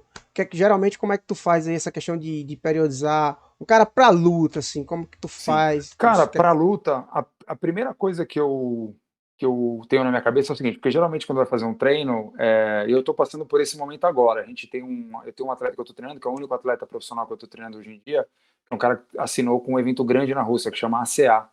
E ele já fez uma luta, vai fazer a segunda, e a gente vai ser dia 29 de junho, então a gente tem um tempo, ele já vem treinando, já é um cara experiente, já tem uma base boa. E a gente vai se reunir, começamos a conversar todos os treinadores, como que a gente vai definir esse novo treinamento, como vai definir estratégia, como vão ser feitos os treinos. Então é legal porque é uma equipe legal, os caras, todo mundo cabeça aberta, pessoas legais e pessoas com conhecimento em diversas áreas, então é bem rica a troca. Mas o grande lance é o seguinte, a primeira coisa que eu sempre imponho, sem ser uma maneira pesada de falar, mas é o seguinte, quando eu começo a ouvir, as pessoas têm muito aquele treinamento ideal. Então, quando você só estuda, normalmente, você tem o treinamento ideal na sua cabeça. Então, você pensa, fala, o cara vai acordar de manhã, vai fazer, nesses primeiros 45 dias, vai fazer um treino de força, aí ele vai fazer um treino técnico, aí à noite ele vai fazer uma manopla, aí de sábado ele vai fazer um treino tal, ele vai fazer... E aí você vai misturando, você vai fazendo uma coisa tão bonita, e quando você olha e fala assim, cara, isso aqui é o treinamento ideal. Quando a gente começa a colocar em prática, você vê o treinamento real e você vê o quão diferente é. Então você começa a aprender que você tem que ter uma flexibilidade e que você tem que também. O que eu levo, respondendo sendo mais objetivo, o que eu levo são os princípios do. Desculpa, Tranquilo.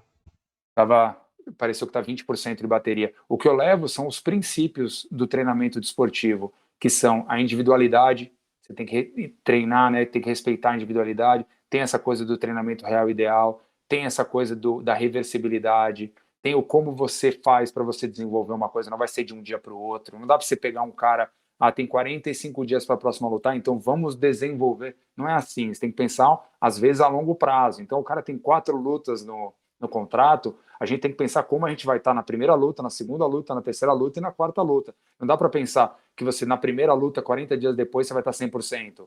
E que na outra você... São muitos fatores, entendeu? Então, acho que a realidade do treinamento esportivo, unido com essa ciência de você saber que as coisas não são feitas de uma hora para outra, que precisa de um planejamento e que precisa ser desenvolvido, eu acho que é isso que eu levo assim do treinamento esportivo, entendeu? Das coisas que eu aprendi.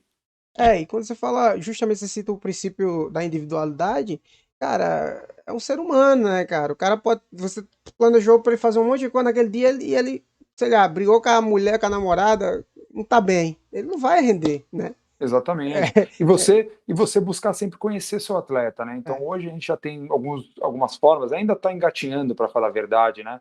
Mas assim, algumas formas de você conhecer o seu atleta também fisiologicamente, você Sim, conhecer ele mecanicamente. Então assim, tem caras que você vai exigir um treino, tem cara que o treino vai ser mais curto, tem cara que o treino vai ser mais longo, tem cara que você aquece de uma maneira mais curta, tem cara que se aquece de uma maneira mais longa. E também tem a forma de lidar, né? Tem cara que você fala de um jeito, tem cara que você fala do outro. Tem cara que você. Porque você tem que saber, né, cara? O que está no papel, assim, é um detalhe muito importante, mas é um detalhe. O importante é como você vai fazer aquele atleta render, como você vai fazer aquele atleta fazer aquilo.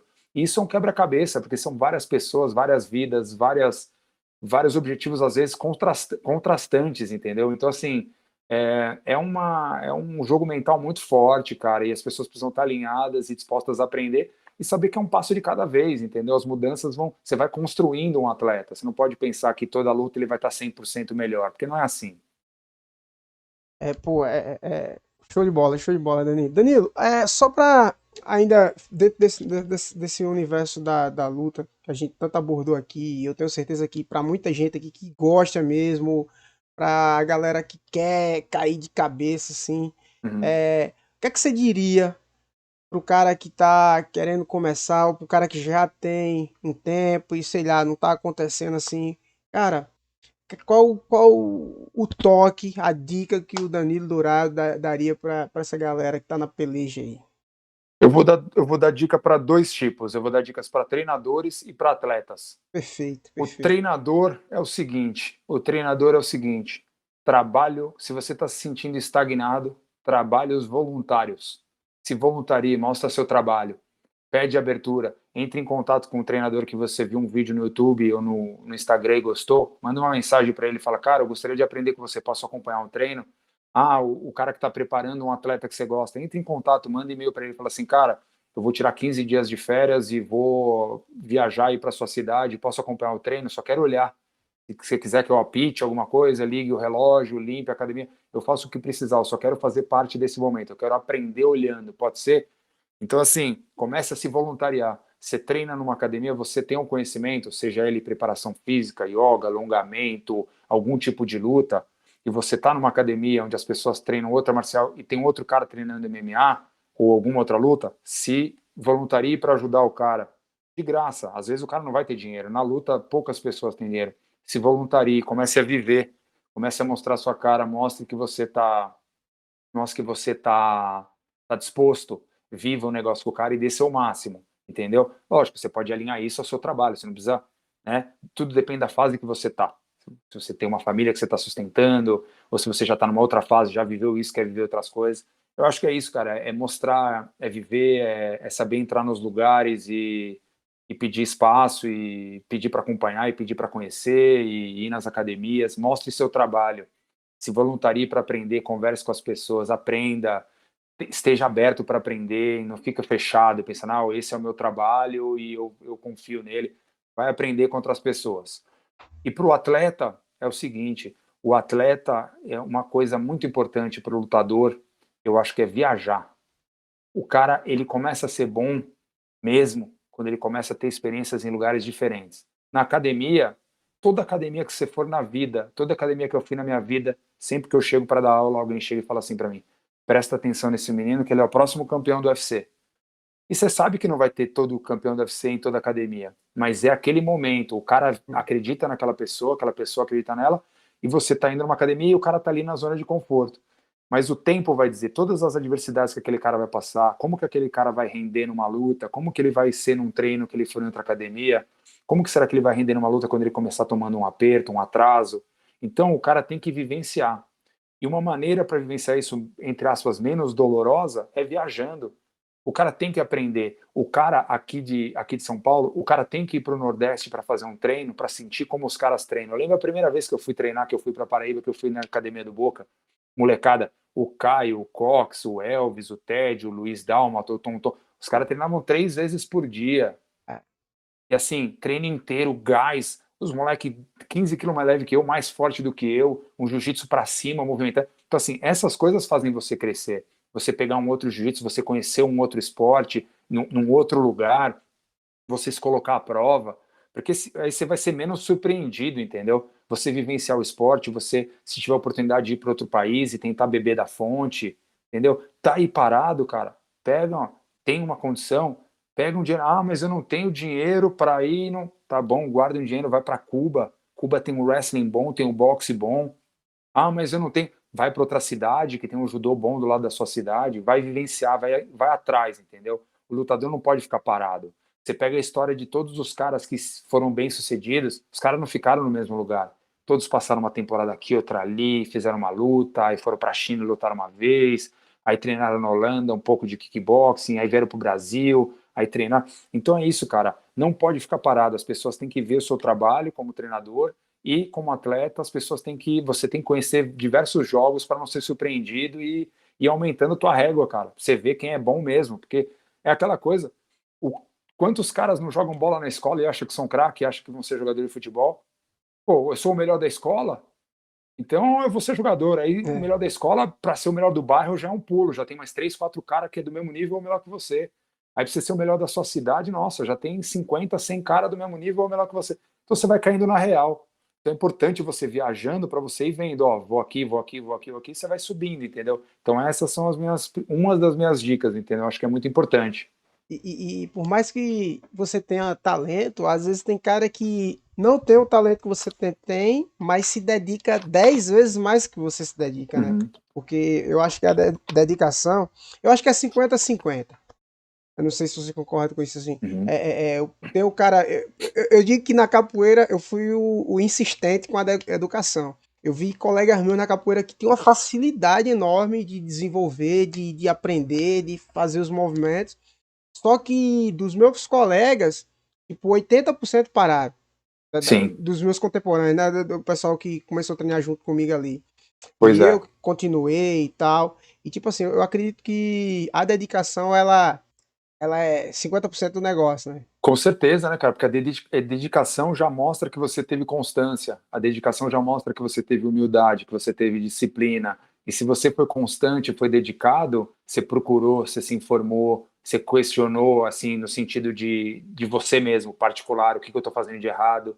Esse é o determinado. Então, o determinado vem munido de muita coisa, entendeu? Então, é isso, cara. Isso é uma condição essencial para qualquer cara que quiser ir bem, entendeu? Na luta ou em outras coisas. Porque o talento, cara, tem muito cara talentoso, entendeu? A gente vê, nossa, todo lugar que você vai tem cara talentoso.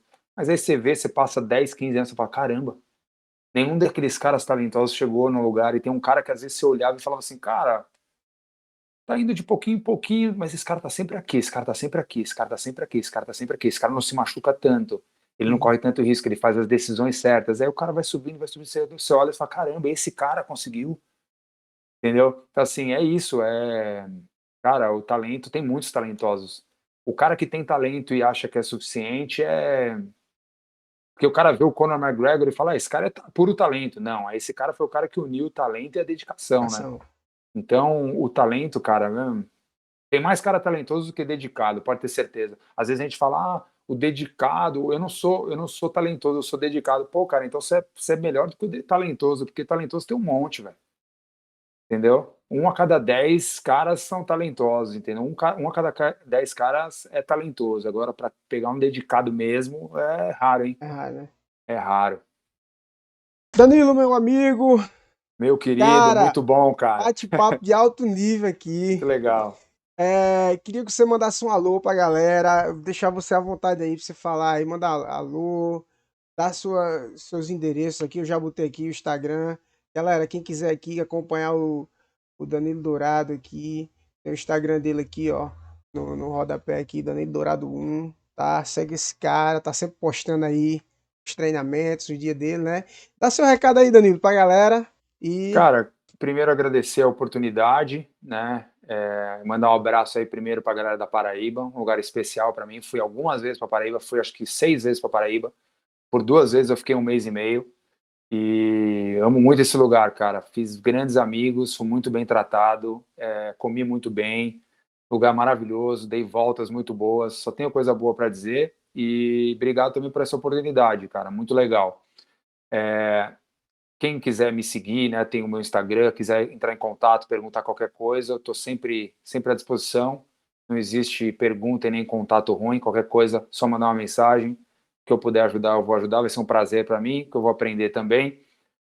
E, cara, quero mandar um abraço especial aí para as pessoas que eu fui envolvido aí durante toda essa minha trajetória, todos os meus alunos que me dão a possibilidade de eu ter uma vida, de eu construir minhas coisas, de eu poder continuar ensinando, que é uma coisa que eu gosto, de eu poder continuar fazendo minhas coisas, do contato que eu tenho com os meus alunos, que eu aprendo muito, são pessoas muito legais, todos os alunos que eu tive, todas as pessoas que eu treinei, né, e todos os professores que eu tive, e algumas pessoas-chave que me deram grandes oportunidades na vida, né? Eu já falei de algumas aqui, falei do Shogun, falei do irmão dele, do Ninja, do Eduardo Alonso, que é o empresário deles, falei do Boca, que foi um cara que me ajudou, falei do Bernardo Tavolaro, que foi um cara que me ajudou.